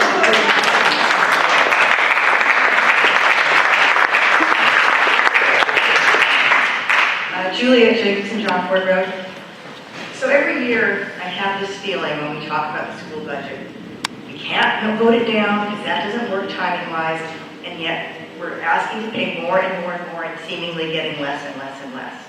And so it seems to me that we need a structural change. We need to change the equation of how much the state is doing. And I understand that is contributing versus how much the town is contributing. And I understand that you're starting this rural schools initiative, and that's great. But I just want to register as a taxpayer that that's what we need to be doing. We need to change the structural equation and stop just trying to make it work by cutting corners and raising taxes, because it just is not sustainable. That's it. Thank you. Mr. Fitzgerald. I don't actually, Michael Fitzgerald, Baptist Corner Road. I don't remember a time until this year, and there's probably been a couple times, when the increase in the school budget actually reached the inflation rate. We've been shading 0.5%, 0.1% on our school budget as long as I've been coming to this meeting, generally. We're actually exceeding the inflation rate for the first time. I think that's important because it's still true that every dollar we spend on our kids today is $10 20 years from now. It's one of the best investments we can make. As was said earlier, we still have to send our kids to school. And we have these buildings. And I don't know why we're arguing about a blunder. A $700,000 blunder in a $20 million budget. Who hasn't made that mistake with their groceries? That's less than 5%, isn't it? Have you ever made a 5% blunder with your own finances? They're trying to fix it, they're professionals. Let's vote to educate our kids and move on. Thank you, Mr. Chairman. Anybody else who has not yet spoken or only spoken once? I'm sorry, Mr. Carter. Thank you, Mr. Moderator. I think this has been great discussion. I generally go back and I try to relate it to something that we can all, and I think Mr. Fitzgerald just alluded to it, is that I'm going to relate it to a story with my daughter years ago when she started going to college. She had a car, and the car was given to her, and she drove it for 5, 6, 7, 8 months, whatever it was, and she had to take it in for service. And she took it in for service, and she called me while the car was in the garage. Oh my God, it needs brakes. And it's going to cost me $850. You've got to pick me up. And of course she called me because I was probably a little bit of a soft spot, you know. So I pick her up and, oh, it's $850. And oh my gosh, what am I going to do? That, you know, it's terrible. And I said, Meredith, how much do you have in the bank? Well, she was a little hesitant to tell me, but she had a hell of a lot more than $850, which was wonderful. So the store, what I'm getting at is, the $700,000, it concerned me. I read it, I said, $700,000 over 7 or 8 towns, that's all right. And they had the money to make up the difference, all right? It sounds like a big number, certainly a $700,000. If we made that mistake, it would be a real concern, wondering what's going on. And we would be looking at Casey to get the answer. So I think that just kind of puts it in perspective of how fortunate we were when there is a problem like that, where you, instead of being in the black, are in the red, that you can cover that with what really aren't revenues. It was mentioned before about how big $700,000 is, considering the free cash and the money we have available in Ashfield. I think Carol said it was 5 times what we have. Mohawk budget is more than 4 times what the Ashfield budget is. So I think those things are pretty relative. I'm not telling you that I know the Mohawk budget inside and out. We hire people to do it. We send school committee members from every community that I think are as dedicated as they can be to try to drill this down.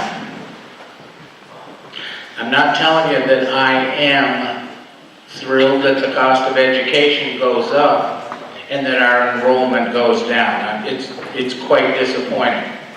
What's maybe more disappointing is that there are so many students, our enrollment goes down because we have so many students that are going to other schools that we have to pay for.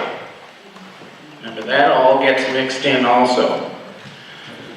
I will tell you that I am disappointed in something that doesn't have to do with the budget. I'm disappointed in the school committee for some of the things that they're prioritizing that are in the press. I think there's plenty to be concerned about with student enrollment, the curriculum, the staff, the facilities, maintenance of the facilities, transportation. And the thing I just hate to ever talk about is OPEB. I mean, I have no idea how you handle that. Could you explain what that stands for? Oh, other post-employment benefits. I'm embarrassed that I remember that. But we'll talk about that later in the Ashfield budget. So I would hope the school committee would take some of the concerns that we have in this meeting and focus on that instead of some of the other things that I feel are very, very low on the priority list. But all in all, I think we can support this budget. It does work into our budget, and I know that myself and other members of the Finance Committee and the Select Board will take a more active approach earlier in the year. You know, we're just coming back up to steam in September, and the school committee's already into that budget process for the next year. And the superintendent has done very well 2 or 3 weeks ago, telling us that that's when we really need to be engaged in that, instead of waiting for the winter when we see all the news articles. So, hope that helps. Thank you, Mr. Carter. Just so I'm clear, you're not asking us to reimburse your daughter that $850? No. Okay, just to be clear. Anyone else who hasn't spoken yet? Who wishes to? Is there any objection to Mr. Precourt? Where'd you go? There he is. Mr. Precourt speaking a third time. Yes, using Mr. Monicani's figure, 3% going into administration and 97% going into the classroom.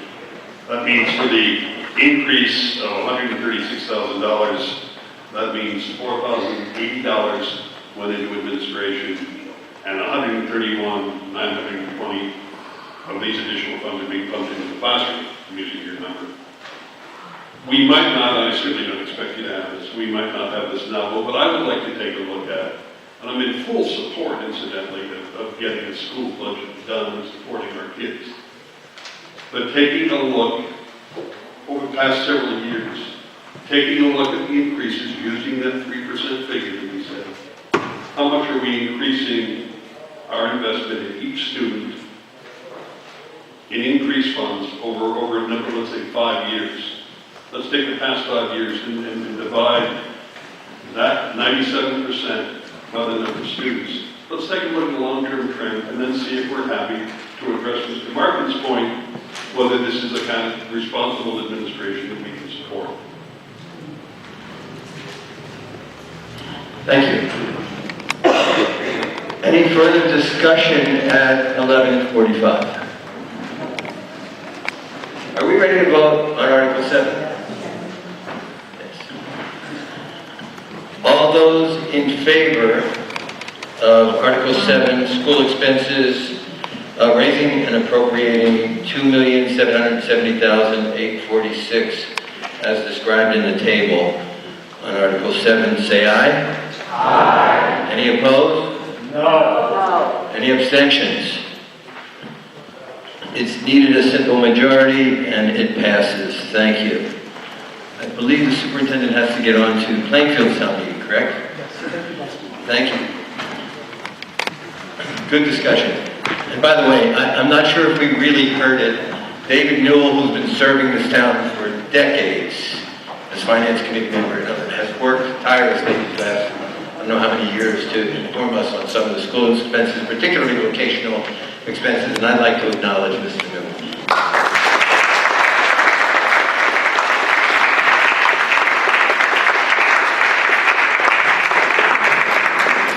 Thank you. Article 8. Mr. Moderator. Mr. Goodger, would you use the mic to make sure people hear you? Yes, I can.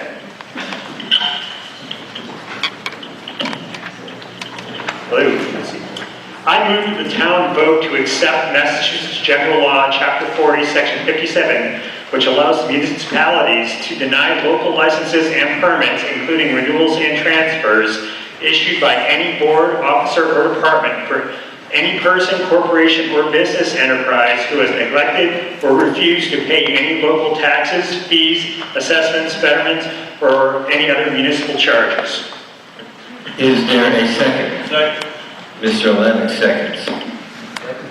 Like to explain what's going on here? Yeah, so I can just let you know. So this was proposed originally by our tax collector, and so this is essentially offering the town another mechanism to collect with delinquent taxes. Acceptance of this statute gives the town the ability to deny issuance of permits and licenses if taxpayers have not paid their taxes or fees. Individuals that owe taxes, fees, and charges could have a permit or license, could have a license or permit denied or suspended unless outstanding bills are paid or a payment agreement is set up with the collector before the issuance of a license.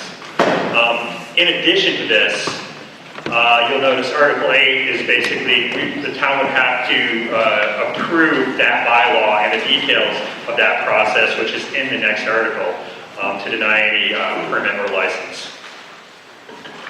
So this article is recommended unanimously by the Finance Committee, correct? Correct. Correct. Discussion? Yes.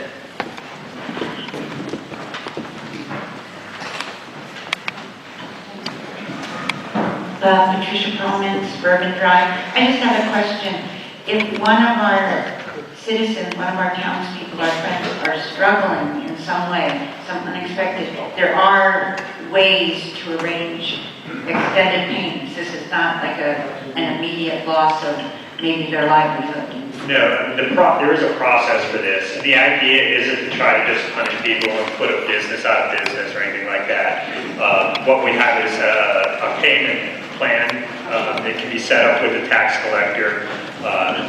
There can be a fair process, and that mechanism is laid out in the actual bylaw. Thank you.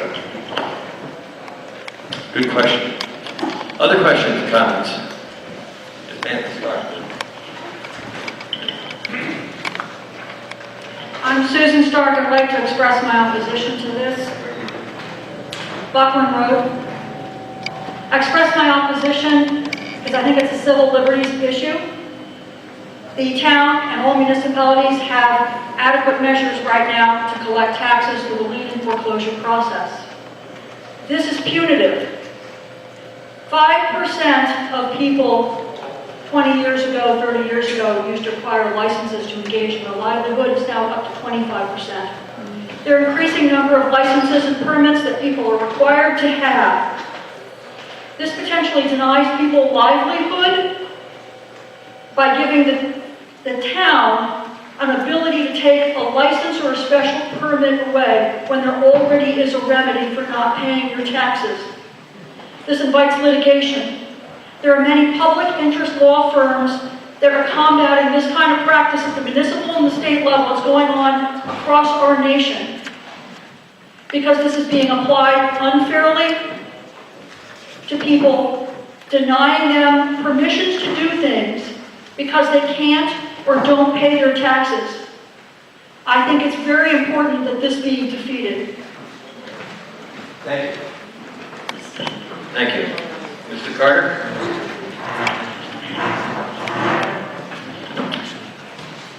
I am ambivalent. Ambivalent, I guess, is the right word on this article. Just because the town can do it and there's authorization that we can by passing the bylaw, I don't necessarily know that it's civil liberties problem, and I don't care. I just think that the town is covered by municipal liens, that eventually each piece of property, we may think it will own it forever, but our forever is different than the real forever, right? It's going to change hands, and with being able to put municipal liens on and for properties that the deeds are changing, I really do believe that the municipal lien, at least 9 times out of 10, takes care of that. Somehow with this, and I know people are making every effort that they can. When this was presented, the phrase I use is I think it may be a solution looking for a real problem. I look at the amount of taxes that are levied in this town, and you look at what is past due over the last 3 years, 5 years, and so forth. I think a surprisingly small amount as a percentage. We always know, and we budget for taxes that aren't paid on time. If this passed today, I wouldn't have any concern about how the administration of it would be tomorrow. I am concerned on how the administration of this could be 10 or 15 years from now. Different boards, different people. taxes being levied at a higher level for whatever reason. Those are the problems that I see in this. I mean, one of the things that's, we pass a bylaw and we're going to do this, this, and this, but the select board has the opportunity to opt out of it. I just don't know, when we pass these bylaws, they become the thing. Somebody can latch on that, like occasionally they can latch on to any certain thing and not be using it in the best effort. I certainly would not want to be putting people out of business or denying anybody's livelihood, and it shouldn't really even be a question. There are places on occasion that go severely delinquent and don't want to play the game. And we also have tax title. That becomes a bit expensive, but if it goes through and we get the taxes, we get the fees and so forth that go with it. So it's not really a terribly lose-lose situation. I just really question the need for this extreme when, in my opinion, we're covered adequately already. Thank you. Further discussion? Yes, Mr. Fitzgerald. Michael Fitzgerald, Baptist Corner Road. My feeling is this isn't specific enough. I can't tell whether somebody's going to get their dump sticker taken away or their dog license, or whether we're talking about their liquor permit, which helps them pay their taxes. What are we really talking about here when we say a local license, and what licenses are going to come up? I wouldn't want to vote for this unless it was more specific as what we're talking about. And you're going to answer my question, thank you. I suspect your answer isn't in the warrant. It is. It's actually in the bylaw, which is the next article. Okay. So it's at the end of that. I know it's kind of it's pushing ahead, but the information's there as far as what this would specifically apply to. You notice it's the absolute last paragraph in it. This bylaw shall not apply to the following licenses: open burning, bicycle permits, sales or articles for charitable purposes, children's work permits, club associations dispensing food or beverage licenses, dog licenses, fishing, hunting, trapping, marriage licenses, theatrical events, and public exhibitions. Thank you. Just for clarification, so the article we're discussing right now is whether or not the meeting wishes to accept the statute, which is Mass General Laws, Chapter 40, Section 57, which allows us to do it. Once we've accepted that as a town meeting, the next article is the actual bylaw to be incorporated into our town bylaws, which has some detail. That's what Mr. Goodgen is referring to right now. Okay, Mr. Fitzgerald? Further discussion? We ready to vote? Okay. All those in favor of accepting Massachusetts General Law, Chapter 40, Section 57, as read, say aye. What did I do?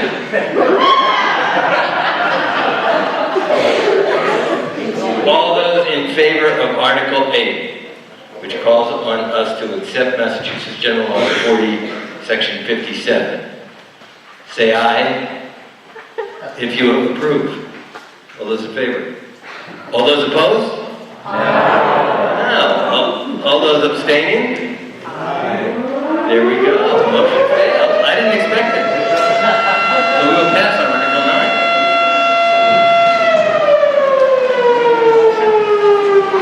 9. We do.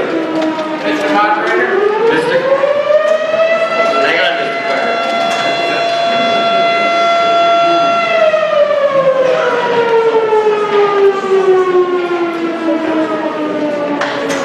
Anybody know what time it is? Clock on the wall. Do I hear a motion with respect to Article 9? Mr. Moderator? Mr. Carter. I move to pass over Article 9. Is there a second? Yes, there is a second. Any discussion? All those in favor of passing on Article Article 9, say aye. Aye. Opposed? Abstaining? We pass on Article 9 unanimously. Article 10. Do I hear a motion? Yes, Mr. Moderator. I move to accept, I'm sorry. You are in the... Dr. Carney, Main Street. I move to accept this bylaw, this article, with the exception of the deletion in Part 5, Roman numeral 4. And very specifically because there's some gray areas legally in there.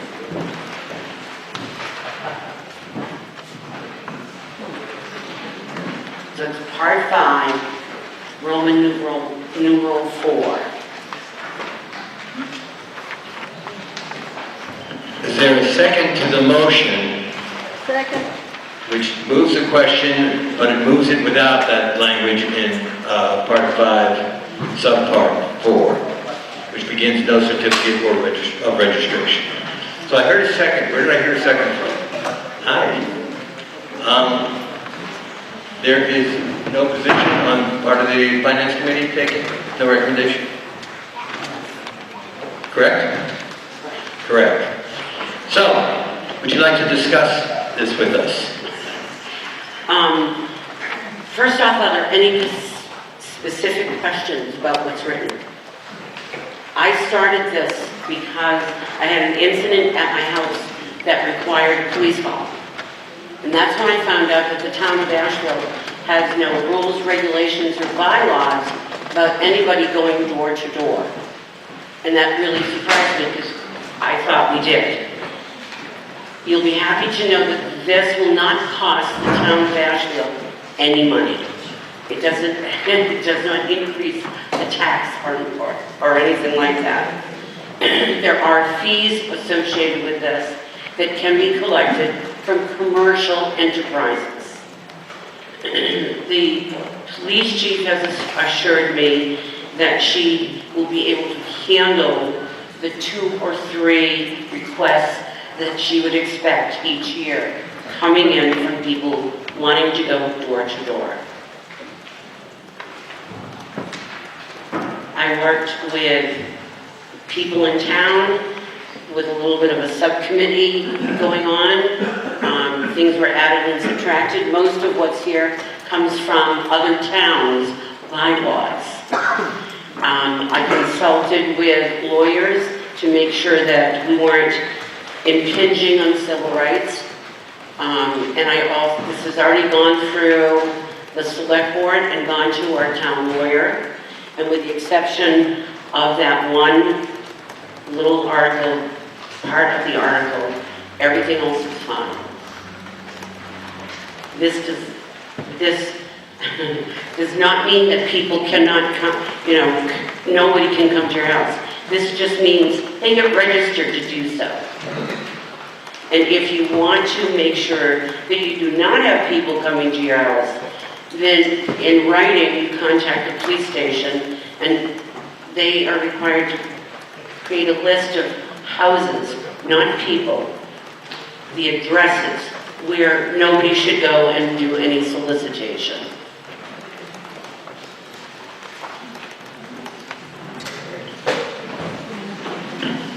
Why don't you hold on to that? Let's put it on off so we don't get... Are there questions or comments regarding Article 10? Yes, Mr. Loya. Tom Loya, 8th Street. I am a contractor who goes to people's houses and provides services by rearrangement. And on occasion at those times, there are additional services that I can offer. And I'm wondering if I have to no longer offer additional services because I'm at the house. No. If this bylaw is passed, how will that affect Mr. Loya's? It would not affect that at all. If you have been invited, as a contractor, if you've been invited to someone's dwelling, that conversation between you and that person is private. You're not going up and down the street, knocking on every door. That's what this is associated with. It's not, if you're invited to someone's house, you're fine. Follow up, Mr. Lloyd. Just trying to clarify, thank you. It does say soliciting will mean selling or seeking to obtain orders for purchase of goods and services. This is not something I was invited to go there to do. It's off the cuff, impromptu, at the moment of having completed what I was contracted to do. I understand that. But you were also invited to that house. You were not just going around the neighborhood talking to everyone.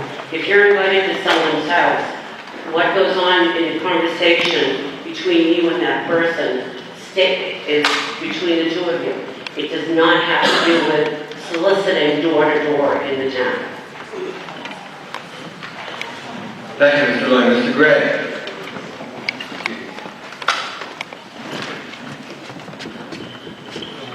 Hi, I'm Gray, out on Valley Road. I just want to point out that the section on soliciting specifically says door-to-door activities. And I believe that a contractor is not participating in door-to-door activities even if they're offering additional services. But he's fixing all your doors, right? Couldn't help it. Ms. Carroll. Well, I see that there's a fee for this. Ricky Carroll, Main Street. I see that there's a fee for this, that people have to pay a $20 fee. That's correct? Only if it's a commercial enterprise. Someone who's coming around that wants to fix roofs, they're going to have to, they have a company, they're going to have to submit an application, get their certificate, and he has to pay a fee. But somebody who invites me to Jesus' funeral on Passover is not going to pay a fee. No. They should, but anyway. How do I know if somebody comes to my door that they've already registered? Are they going to get some kind of a card that identifies them? Yes, they will get a certificate that says that they have been vetted and they have permission to go door to door. And they have to carry that with them at all times. If someone shows up and they don't have it, feel free to call the police department. Thank you, Ms. Carroll. Ms. Carter. Further, yes, ma'am. Madeline Roberts, Person Road. I have two questions. So there's text in this that would extensively applies to non-profit charitable organizations. Is this only applied to commercial activities, only for-profit commercial activities like advertising for your services? No, this is any person who's going door to door for any reason, just needs to register with the police department. If you have a commercial enterprise, you are a business, and you are taking your business door to door, then yes, then you have to pay a fee. But everyone has to register, not just businesses. Everyone who's going to be going door to door has to register, with the exception of police department and fire department. If they're doing an evacuation process, they do not have to register. If we're doing a census, the census takers for the federal government, they do not have to register. They have their own ID process. So, for example, people who were representing religious groups, they would have to register, just not pay the fee. Right. Correct. The other question, what does this address that would not be addressed by just putting up the sign saying, we don't want people here? What this does is give the police department an opportunity to know who's wandering around the town and what they're doing, when they're doing it, and why they're doing it. Presently, anyone can come to town, can claim to be anything they want, and there is a recourse, but there's no process of trying to minimize illegal things going on. Like, we have had an instance where there were senior citizens that gave money to someone who was going to fix their roof. And unfortunately, people walked away, and the senior citizens are out $5,000. under the system that we're proposing, everyone, including a roofer, would have to register. It gives the police department an opportunity to verify that they're a legitimate business or they're a legitimate nonprofit and that they have permission indeed to go around town. If they do something illegal while they're doing that, then it's easy for our police department to contact them. Thank you, Ms. Roberts. I've got Ms. Markin's been waiting, and then, no, there was somebody else who hasn't spoken before. But you, that was you. So Ms. Markin first. Jenny, can you hear me? Jenny Markins, 597 Dulles Road. I think there is wisdom and good protection in this for townspeople. Pamphlets can be taken. I worked in Northampton for 9 years, and it was rather well known that certain people who were in town approaching people about donations had biffed some pamphlets and were pretending to represent the organization. Given the opioid epidemic, given, within, about a year ago, we had some break-ins not related to this, but it is a way that somebody could gain access to your home and appear to be one thing when in turn they turn out to be another. Another concern, I've had folks show up from organizations largely religious, and until a year ago I had a dog who did not like strangers, and they could have been injured on my property. And at one point I had to tell them, if you come on my property and I'm not aware of it, you could be hurt. So it's for everyone's safety. And then there's some accountability for the behavior of people in our community so that we're not left vulnerable, that we do know that these folks are actually coming from where they say they're coming from and gaining access to people's yards, or even just walking around your home and gaining information about you. Thank you. Thank you. Karen Jones, Apple Valley. I know of Ms. Carey's experience. It's a very sad one, very alarming, and I appreciate you bringing this issue forward. I have one concern. I hope you can all address it. What about the Girl Scouts? Girl Scouts are a non-profit organization. The leader would need to register, and then you could go door to door selling cookies. Okay, I had, yes, Mr. Gray. Mr. Gray has spoken. Let me just consult my list because I don't want to leave people out that I already acknowledged. So, Mr. Gray, you've already spoken once. So this gentleman over here, yes, sir. Robert Churdak, Foley Road. I just like to call your attention to 6, Roman numeral 3, and it reads that this won't impose any restrictions upon or regulate in any way any activity for religious, political, or public policy purposes or other non-commercial purposes. That's pretty broad. I was wondering if I understand why that section's in there, and it makes sense. But is there some way to still require registration without a fee? Because this seems to exclude everybody who's not a commercial enterprise from this regulation. No, that was, I think there's a misunderstanding. Everyone who wants to go door to door, regardless of their religious affiliation or their political views or anything else, has to register. They just don't have to pay the fee. This is in here to ensure, that statement is there, to ensure that people's civil rights will be paid attention to.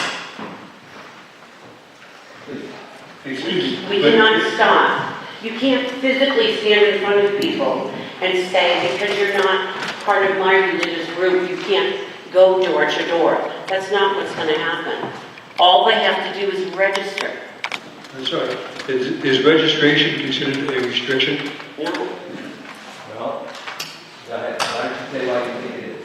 Well, this paragraph seems, again, to say that there will be, this bylaw will impose won't impose any restrictions upon or regulate in any way. Asking people to register is regulating.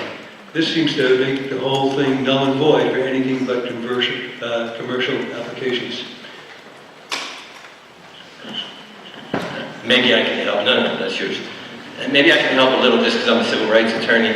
And so I think the undue burden that you're talking about would be to deny the permit, right? But there's a famous case called Cantwell versus Connecticut and a bunch of cases that have come under that. So mere registration, if you have a church, you still have to get a building permit and comply with certain rules, right?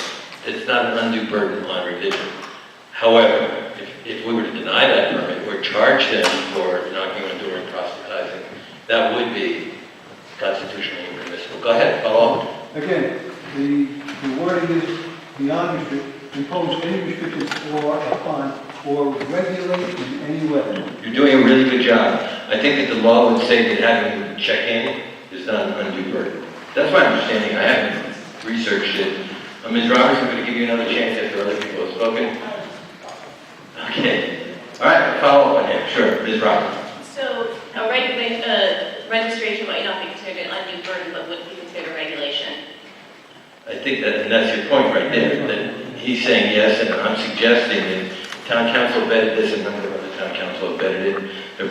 My guess, I haven't spoken to anybody, is that they're saying that having it registered is not an undue. But is it a regulation of any sort? This is a regulation. So it says it does not regulate non-commercial activities. Is registering considered regulation? And I'm suggesting that it probably is not, that that's the exemption, although I certainly understand both of your arguments, where you're contending it is. Are you through, sir? Yeah, okay. Now, I don't know who I had some other people recognized, and Stuart Harris is one of them. I think I can hear it. No, I'd rather you. The next, the letter A under number 3 of 6, Stuart Harris, K Street. Letter A under 6.3 says, any organization falling under this category are requested. Is that a requirement? Are requested?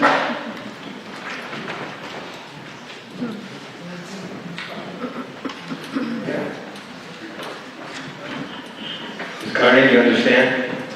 He's looking at 6.3A. Any organizations falling under this category are requested to provide the police department notice, verbal or in writing, of soliciting or canvassing activity. Not required. Right, I understand that. This came about by taking bylaws from other towns. And things that apply to Ashfield, we're not a city, so I didn't need to do that. Everything that was in here, including what I'm asking to be an exemption of deletion, was passed by the Attorney General's office. I'm not a lawyer. These are lawyer questions that I can't answer.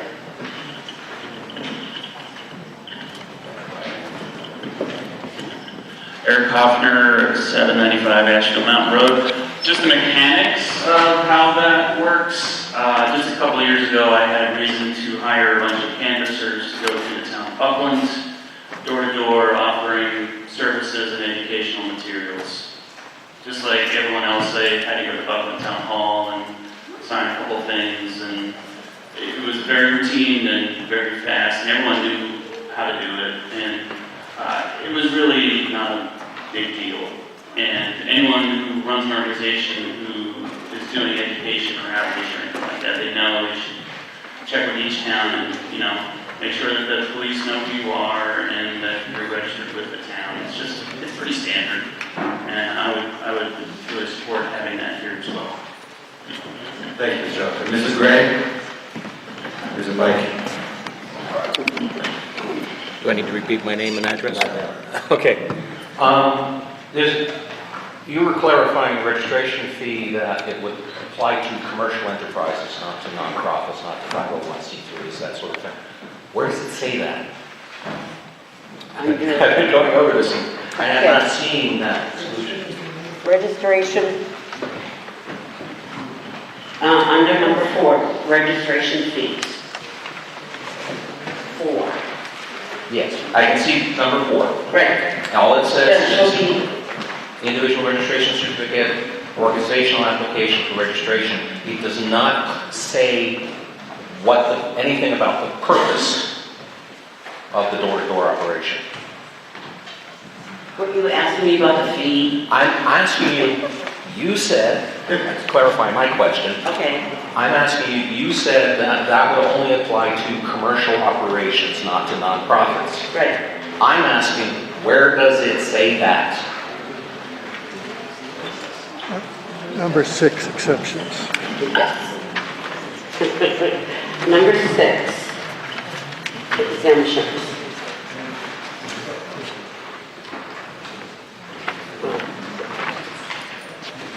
Under the registration fee, for an individual, each organization has to register, right? Yeah. Okay. So,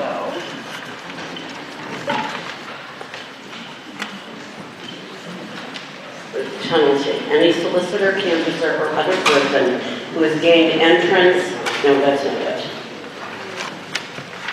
Beth, where does it say? I know what it's there. Mr. Carter, is it about answering that question? Number 6. Okay. Where did number 6? Don't say anything about mentioning the fee. So are you asking about an exception? I'm asking about... Well, Okay, no. let's not have an individual conversation. Mr. Gray wants to know where in the proposed bylaw does it specifically exempt religious and nonprofit organizations from registration, from paying, from the fee. Right. That's the question. Mr. Fitzgerald has his hand up. Yeah, Michael Fitzgerald, Baptist Corner Road. I was having the same question as Mr. Gray, and I also have a concern that in the definition, solicitation goes through 5 descriptions that all describe somebody doing something with money, either for nonprofits or for commercial purposes. That doesn't fit the Jesus people, or it doesn't fit me with every 10 years or so I go around knocking on doors because I want to know what people really think, and I might knock on 20 or 30 people's doors asking their opinion about something. I say, hey, I'm from the planning board, what do you think about this? And that would fall under the definition of going door-to-door activity, but it seems to me that the definition doesn't really describe exactly what we're talking about. It's describing people trying to do money stuff, which I'm all in support of. But I'm not in support of kids, Girl Scouts getting registered necessarily, having to, especially from out of town, or curious people going down the street inviting somebody to their party, or even the religious people, though I prefer they wouldn't come around just telling me something that they have to get off their chest. Which I think is what the protecting people's rights section is supposed to get at. So it seems confused to me, that's what I wanted to say. If you look under section 3, registration, all of the information about who is supposed to register is listed there. Yeah. And it talks very specifically about, nonprofits, 501(c)(3)s, and so forth. Yes. But at the risk of having a conversation, it doesn't say who doesn't, except when you have a civil rights statement near the end. Okay, Mr. Fitzgerald had a follow-up. That's okay. That's okay. Everybody heard it, right? So, there's other people who had their hands up. Mr. Fitzgerald, do you feel like... I'm done. You're done, thank you. So Mr. Carter had his hand up, but I saw other people who haven't yet spoken with their hands up, and I don't remember who you are because I didn't write you down, because I was playing Bill Donahue at the moment. So, who else had their hand up? Ms. Carroll did, I know. Mr. Satterthwaite did, then Mr. Carter. Okay, Mr. Carter first. Thank you, Mr. Moderator. Even though this may be the longest bylaw ever adapted by the town of Ashfield, and its purpose is noble as far as trying to protect people from who's knocking on your doors and what their mission is, what their goal is. It is not going to wrap everybody in bubble wrap and protect you. Because the people that are really going out and want to skin somebody for $5,000 for fixing their roof or doing something else don't give a damn about the bylaw. They're going to go out there and knock on your door just the same. I get antsy when we go too many minutes without the front table saying something, so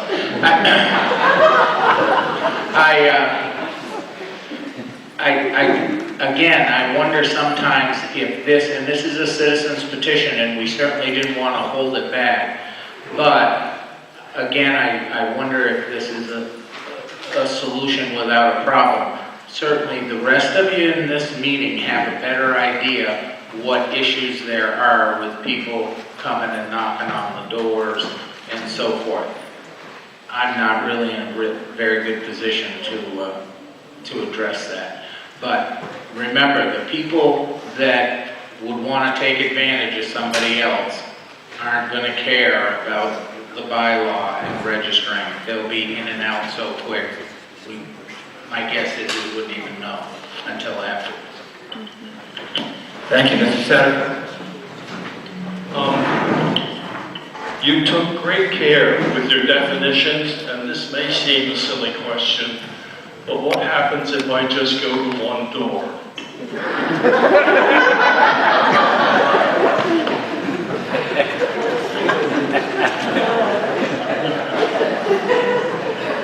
Well, I don't think that we looked at that possibility. This says door to door.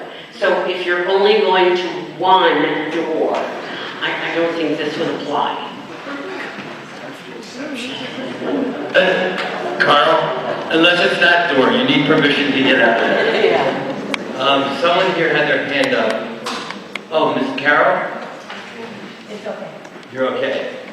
Who else would like to be heard? Yes, Mr. Pletz. Point of order. Why is this a majority Please vote? rise. Bill Pletz. Bill Pletz, why is this a majority vote for bylaw change? Isn't it 2/3? For a zoning change, it's 2/3. For a general bylaw change, it's simple majority. This is not a zoning change. Yes? No. Donna Elwell, Baptist Corner Road. I stand in support of this solicitation bylaw because back when the pipeline company was trying to come in, the pipeline representatives went and individually to doors, and the town didn't know anything about this proposition.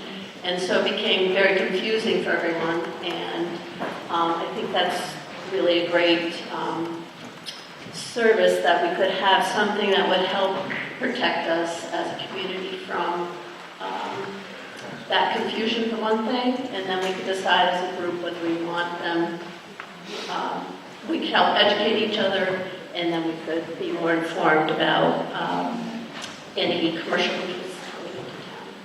Thank you. Thank you, Ms. Carroll. Any further discussion? Ms. Roberts has spoken twice. Well, once you were, that's okay, once you were responding to a follow-up. I have a question. Is this on? Yes. Would the pipeline proponents, they were a company that wasn't actually soliciting funds from the homeowners. Would they fall into the definition of this bylaw? Boy, you jumped out of your seat. In fact, their initial overture was to leave a card on your door anonymously. They seemed to structure this so that they could look around at your property when you went home. And they were asking for our cooperation in granting them the easement. And that was, that they would pay money to you, but you would be giving them access to your property, the right to survey, and all of that. So they were soliciting things from us. A further concern is that during that they would have had, coming on your property, they can assess your economic situation, they can look at a lot of details that they have no business looking at. Thank you. Good question. Ms. Howell? Judy Howe, Watkins Spruce Corner Road. Does this include the Eversource canvassing neighborhoods for tree trimming and removal.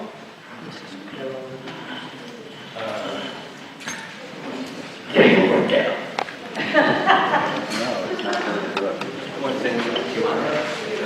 Chief, does anybody object to, Chief Pizzaio is not a resident, a registered voter in Ashfield. Any objections to her speaking? No. Thank you. Good afternoon. Those of you who don't know me, I am Chief Pizzaio. I've been listening to all of your concerns and your fears. The police department, with this bylaw, gets to know the people who are going to be around the neighborhood. Basically, that's it. They get a permit, and they get times of operation. They get a list where they can't go to your house if that's the house you don't want it to be in. In the end, the people that are scamming our residents and our elderly, they are not going to register. But that person can say, where's your certificate? And then we can go out and uphold the bylaw. We can find them. We can get them out of town. It's not to hinder people soliciting. It's not to hinder the Girl Scouts or religious people. But when we get a call as a police department that there's suspicious activity, there's a strange car parked on the side of the road, there's people walking up and down the road, we're going out there to make sure you are safe. That's our job. Your safety is our priority. And if we know that there's going to be a two-door blue sedan or whatever with mass plate 123 ABC, we can tell our dispatchers that, yes, those are people canvassing the neighborhood. They have a permit or they have spoke to the police department. It's not trying to take that away from anybody, whether you're political, you're charitable, you're nonprofit, and you're or a for-profit. It's just so we know as a department how to keep you safe. And Eversource, that's their company, they're not asking anything, but they're doing their trees. I can't tell Eversource not to do that. But this bylaw is for the police department to help you be safe. It's not anything that we're gonna, 2 or 3 people maybe every year might come. I've seen this in other towns. But it's the ones that don't register that we can actually go and say, hey, look, you need to leave. Because we don't know if they're, legitimate. And any questions, concerns, people can always come ask me about anything. Thank you.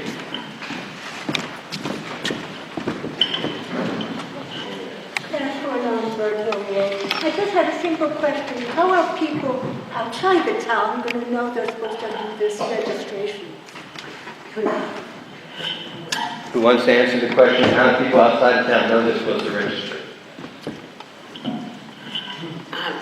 Many other towns, including those surrounding Ashfield, already have bylaws.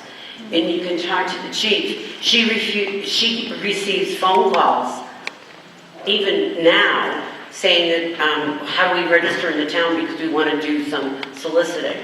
And our town has done currently. Because we're reasonable people, well, if somebody starts to solicit, they don't know about our bylaws, then the police department will notify them of it. We're not out to jail people or be cruel or mean, but we're an unusual town in that we do not have any bylaws. Anybody else want to address how do people know? It's a good question. Mr. Lamb. Mr. Moderator, I'd like to move the question. This is a motion to move the question, which means to cut off debate. Is there a second? Second. This is non-debatable, non-amendable, requires a 2/3 supermajority to pass this. We cut off debate on the question. All those in favor of cutting off debate, moving the question, say aye. Aye. Any opposed? No. Any unanimous? Yeah, what do you do? Any abstentions? Thank you. Any abstentions? Yes, there is an abstention.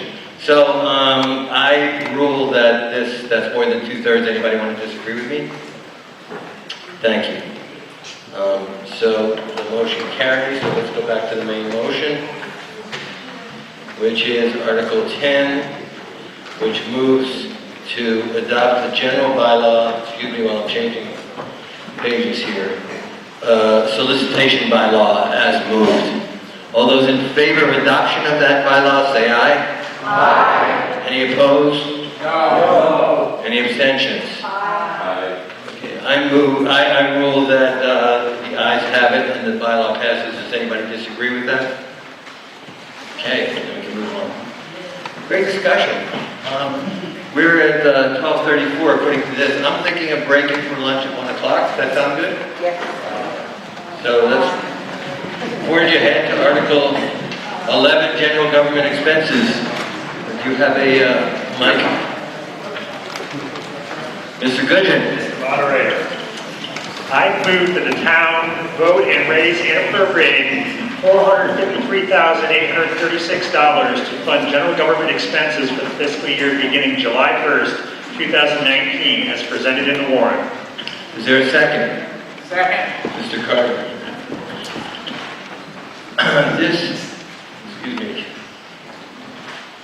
This has been recommended by the Finance Committee 4 to nothing to nothing. So, would you like to discuss? Mr. Moderator?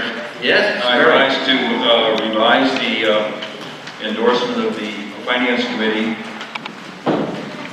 We have voted a second time just this morning for the annual town meeting, and the Finance Committee recommends this article by a vote of 4 in favor, 0 against, and 1 abstention. Thank you. I didn't know that, but the fact that lunch is coming and all this discussion about Girl Scout cookies is hitting me right. So thank you. Discussion, Mr. Goodman. Anything you'd like to say about this? Nothing. This is an increase from $302 from fiscal year 19. Another note on this is that it includes a reduction for indirect expenses associated with the management of broadband, which is just trying to get those expenses and put them into the MLP, the broadband fund, where we're going to be working out of budget now. There we go. Discussion. General expenses, $453,000. That is $302 increase from last year. No discussion? You ready to vote? All those in favor of raising and appropriating $453,836 to fund general government expenses for the next fiscal year, say aye. Aye. Any opposed? Any abstentions? Aye. 1 abstention. Article 11 passes. Thank you. Article 12, is there a motion? Mr. Moderator. Mr. Carter. Mr. Moderator, I move that the town vote to raise and appropriate $3,000 to fund the reserve account to provide for extraordinary or unforeseen expenditures under Massachusetts General Law, Chapter 40, Section 6, for the fiscal year beginning July 1st, 2019, as presented in the warrant. Thank you. Is there a second? Second. Thank you, Mr. Lennox. This has been recommended by the Finance Committee unanimously. Anything you'd like to say about this? It's pretty simple and a normal part of the budget process. This allows the Finance Committee power over $3,000, so when we get to the end of the fiscal year, if there's an expense, which there generally is, something that wasn't budgeted for that we need to cover a deficiency, they have up to $3,000 to authority to do that. Thank you. Discussion on that reserve account. You ready to vote? All in favor, say aye. Aye. Any opposed? Any abstentions? That passes unanimously. Article 13, do I hear a motion? Mr. Moderator? Yes, Mr. Lennon. I move that the town vote to raise and appropriate $245,804 and transfer $2,500 from the Dog License and Control Fund for a total of $248,304 to fund public safety expenses for the fiscal year beginning July 1st, 2019, as presented in the warrant. Second? Second. Mr. Goodwin seconds. This has been recommended unanimously by the Finance Committee. Would you like to speak to this at all? This is the budget for our police, fire, EMS, or rather emergency management, animal control, and tree warden. Fairly tight budget, increase of just a hair over $19,000 from last year, largely due to the second year of our salary expansion program. Thank you. Discussion, public safety. Yes, sir, Mr. Chandler.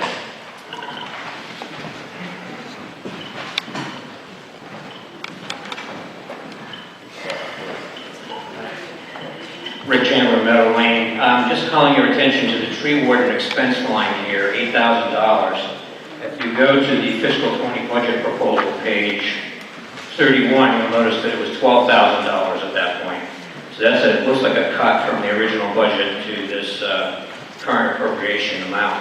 And I know we all have some concerns about trees and what went on with the utility companies, but I have a sort of a longer-term concern about trees, which is that every year we appropriate a really small amount of money for the tree warden to do any kind of preventative or maintenance work on trees.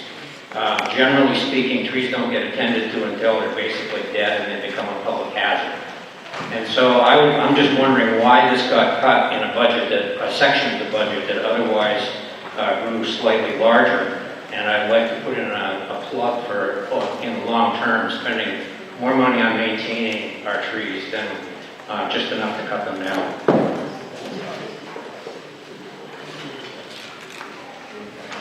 Thank you, Mr. Lorax. I appreciate Mr. Chandler's question. We had to, at the one of our culminating budget meetings, we had to find well over $100,000 to make the budget balance. And regrettably, we had to trim a number of different accounts. And when we do that, there's some tough choices that we have to make.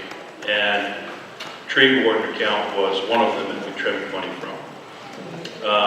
We understand that there are many more trees out there than will ever have money or have ever put money forward historically to take care of. As our tree warden will tell you, there are hundreds and hundreds of trees along the roadsides that should come down. And a lot of times, we're letting nature take its course. Thank you. Further discussion? Public safety expenses. You ready to vote? Okay. All those in favor of raising and appropriating $245,000 and transferring $2,500 from dog license and control fund for a total of $248,304, please say aye. Aye. Opposed? Abstentions? Article 13 passes unanimously. Thank you. Article 14. Mr. Moderator. Mr. Carter.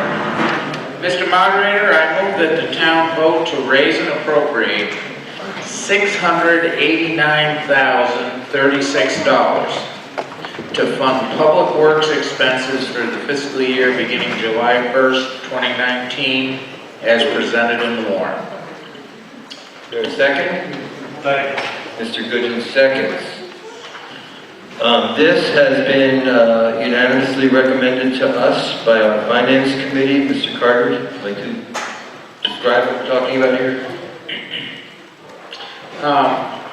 We have a total increase in this budget of $28,741. This includes a vast array of things.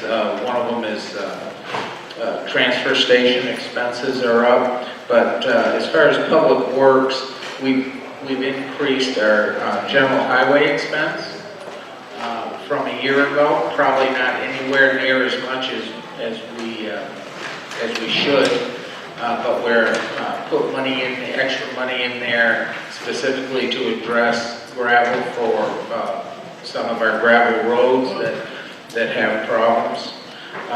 Also, we always have a hard time, and we continually are chasing how much it costs us to maintain winter roads. So it's I believe it's about a $5,000 increase.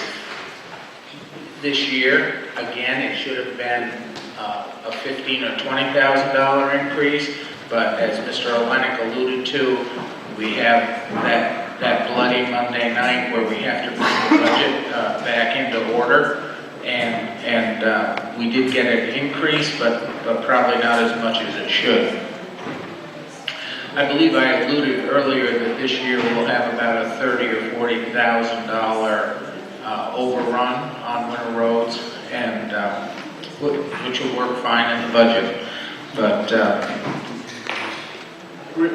I want to remind everybody, when we're doing this budget, we start in January, so we're starting 18 months before the end of the next fiscal year we're talking about. So it truly is a budget. We can't drill it down too terribly tight.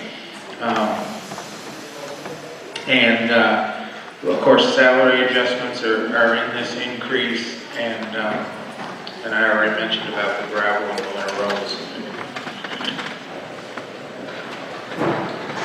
Thank you. Discussion. Anyone? Yes, sir. I'm sorry. I should know your name, but I forgot it again. That's what I mean.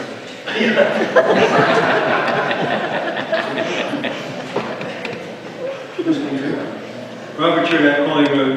Just a quick question. The winter roads expenses, is that just materials?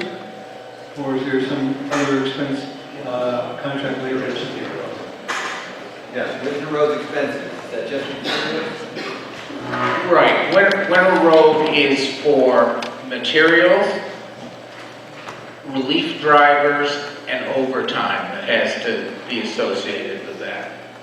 So there's a labor component. There is a labor component, but it's not all the labor goes into winter roads, because we have, salaries and wages in a different line item. Years ago, everything used to get pushed into it, and now we've segregated that out.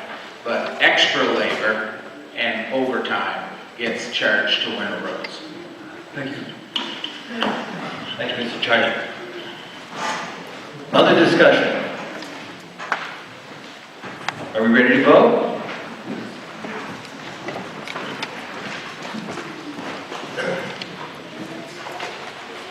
All those in favor of Public Works expenses in the amount of raising and appropriating an amount of $689,036 to fund Public Works expenses the next fiscal year, say aye. Aye. Any opposed? Any abstentions? Article 14 passes unanimously. Article 15, Health and Human Services. Is there a motion? Mr. Moderator. Mr. Goodgen. I move that the town vote and raise and appropriate $53,879 to fund health and human services expenses for the fiscal year beginning July 1st, 2019, as presented in the warrant. Second. And the second by Mr. O'Leary. Talk to us. Okay, so this had a decrease from last year of $5,000.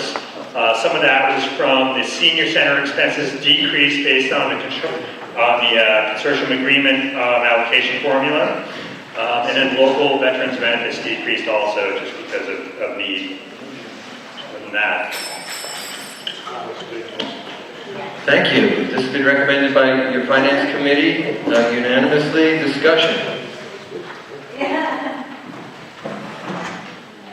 Nobody? Ready to vote? All those in favor of Article 15, raising and appropriate $53,879 for Health and Human Services, say aye. Aye. Any opposed? Any abstentions? That passes unanimously. Thank you. Article 16. Mr. Moderator? Mr. Lanning. I move that the town vote to raise and appropriate $91,342 to fund cultural and recreational expenses for the fiscal year beginning July 1st, 2019, as presented in the warrant.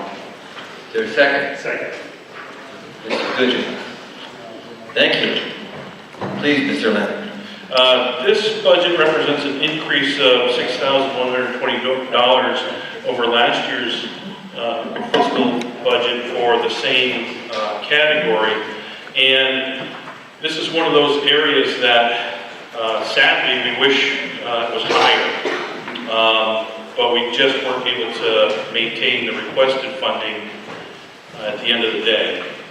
The small increase that is there is a manifestation of the salary adjustment program, increased utility costs, and some lake dam expenses having to do with mandated engineering studies that happen periodically with that dam. We wanted to have much more money from the library. We wanted to have over $30,000 more for the lake and the dam. We wanted to have more money to put away towards the retention wall of the field. This year, we just didn't have the money to expend. Thank you. Questions, comments, discussion?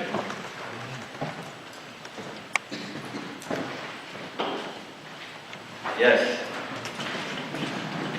Mr. China.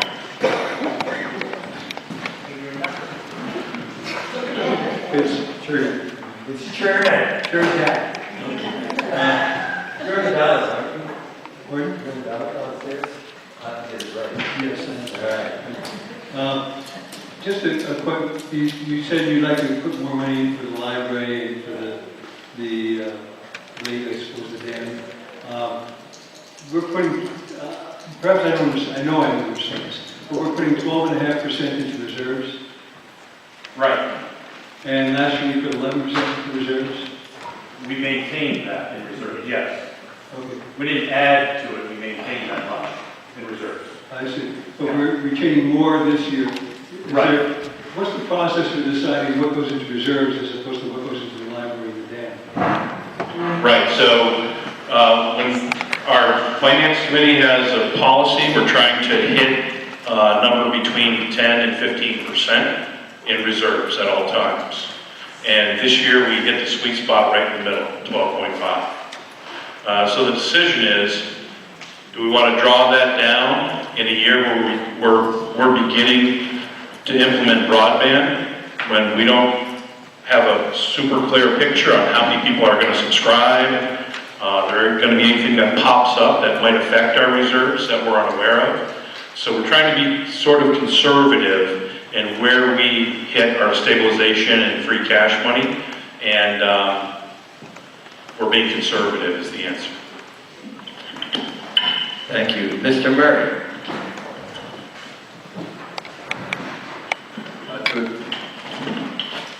To expand slightly on what Mr. Olenek has just said, it is true that we have, in connection with the Broadband Enterprise Fund, we had built up reserves for the past couple of years by parking money in an account that would allow for the development of broadband systems. We are using for the first time $77,000 of that money this year as we launch the broadband enterprise, and we have reserved $153,000 in that account for contingencies. The concern that we had on the Finance Committee was largely that, notwithstanding that $150,000 that we still have as a reserve for contingencies for the broadband system, we're talking about a project that is $4 million plus. And although we have, I think, very carefully calculated and feel that we're still on budget or slightly under budget for this program, that it was prudent on this particular occasion to keep a high level of financial reserves, the 12.5% we're talking about here, available in the event we have somehow missed something or developments occur where we would be embarrassed to not be able to cover those expenses. So it's true that we have tightened down on things like the library. But that was our calculation. Okay, Ms. Thank you. Ms. Mann. Carolyn White, Ashfield Mountain Road. I see that the invasive species, which I assume is in the lake, I don't remember what the budget was last year, and I was unable to attend the meeting on that with Ron, and he's not here to speak up for the lake, so I will. The invasive species in the lake is getting worse and worse, and I'm concerned that if we don't address that soon, pretty soon the lake will be overwhelmed. Right. I share your concern with that. My professional career is in environmental management, so I kind of take a keen interest in what's going on with the lake. And we have money in that account, in the invasive species account that is rolling over from this year. So we're going to maintain our efforts in trying to track and control the invasive species, so we didn't need to put too much additional into that this year. Thank you for that very good question. Yes, Ms. Kohler.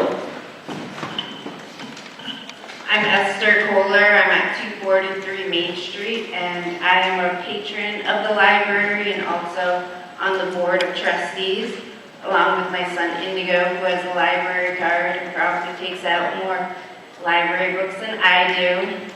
But anyways, I just wanted to speak on how the library it's not only a place where you take out books, it's a community hub, it's where you see your neighbors, your friends, you do yoga, other meetings. And over the last 4 years, circulation and use of the library has doubled.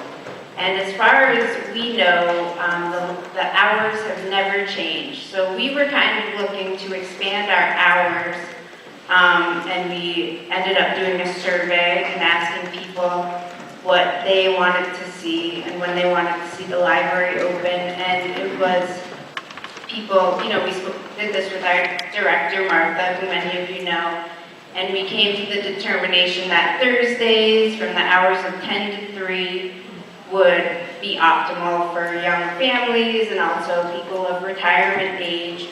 So we went forth to the select board and the budget committee, and we came up with a plan that, it probably costs about $10,000 in salaries, which is a lot.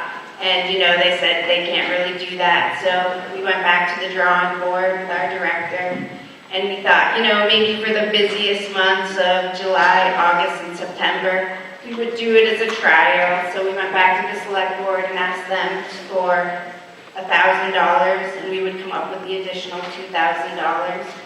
So I'm just urging you guys to support this initiative, and I hope to see you guys this summer on Thursdays. That's about it. Thanks for all your support in the past. Thank you. And she doesn't have gray hair. It's really nice. Further discussion? Ready to vote on Article 16? All those in favor of raising and appropriating $91,342 for cultural and recreation expenses for the next fiscal year, say aye. Aye. Any opposed? Any abstentions?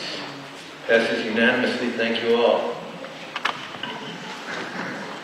How about if we stop after Article 17? Does that sound good?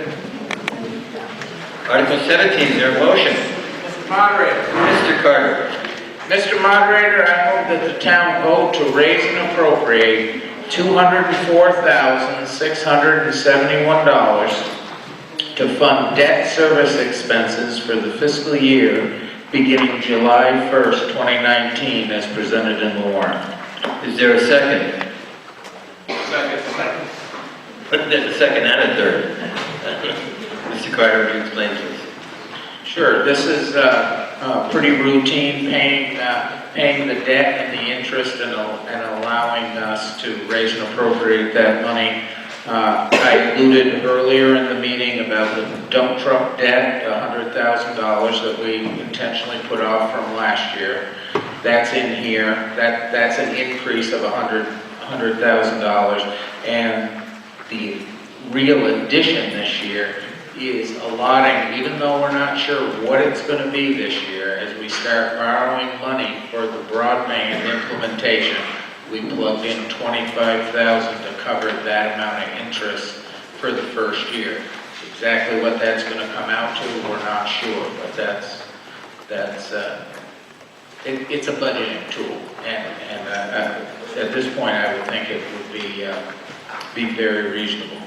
The short-term debt interest is $7,500. That's a routine in case we have to do some borrowing for normal operations. As I alluded before, we're in a very sound financial situation, and we have not borrowed in at least the last 3 or 4 years. We have not been presented with any notes that we had to sign to cover operating expenses. So that $7,500 is just in case sort of thing. Thank you. This is unanimously recommended by our Finance Committee. Any discussion? Questions, comments? Hearing none. All those in favor of Article 17, moving to raise and appropriate $204,671 on debt service expenses for the next fiscal year, say aye. Aye. Any opposed? Any abstentions? That passes unanimously. We're going to break for lunch. Is this a good time to break? Yes. All right, hang on. Before you do, I want to remind you, Mrs. Markins, our school committee member, Jennifer Markins, will be here if anyone. She hopes that people come up and exchange contact information.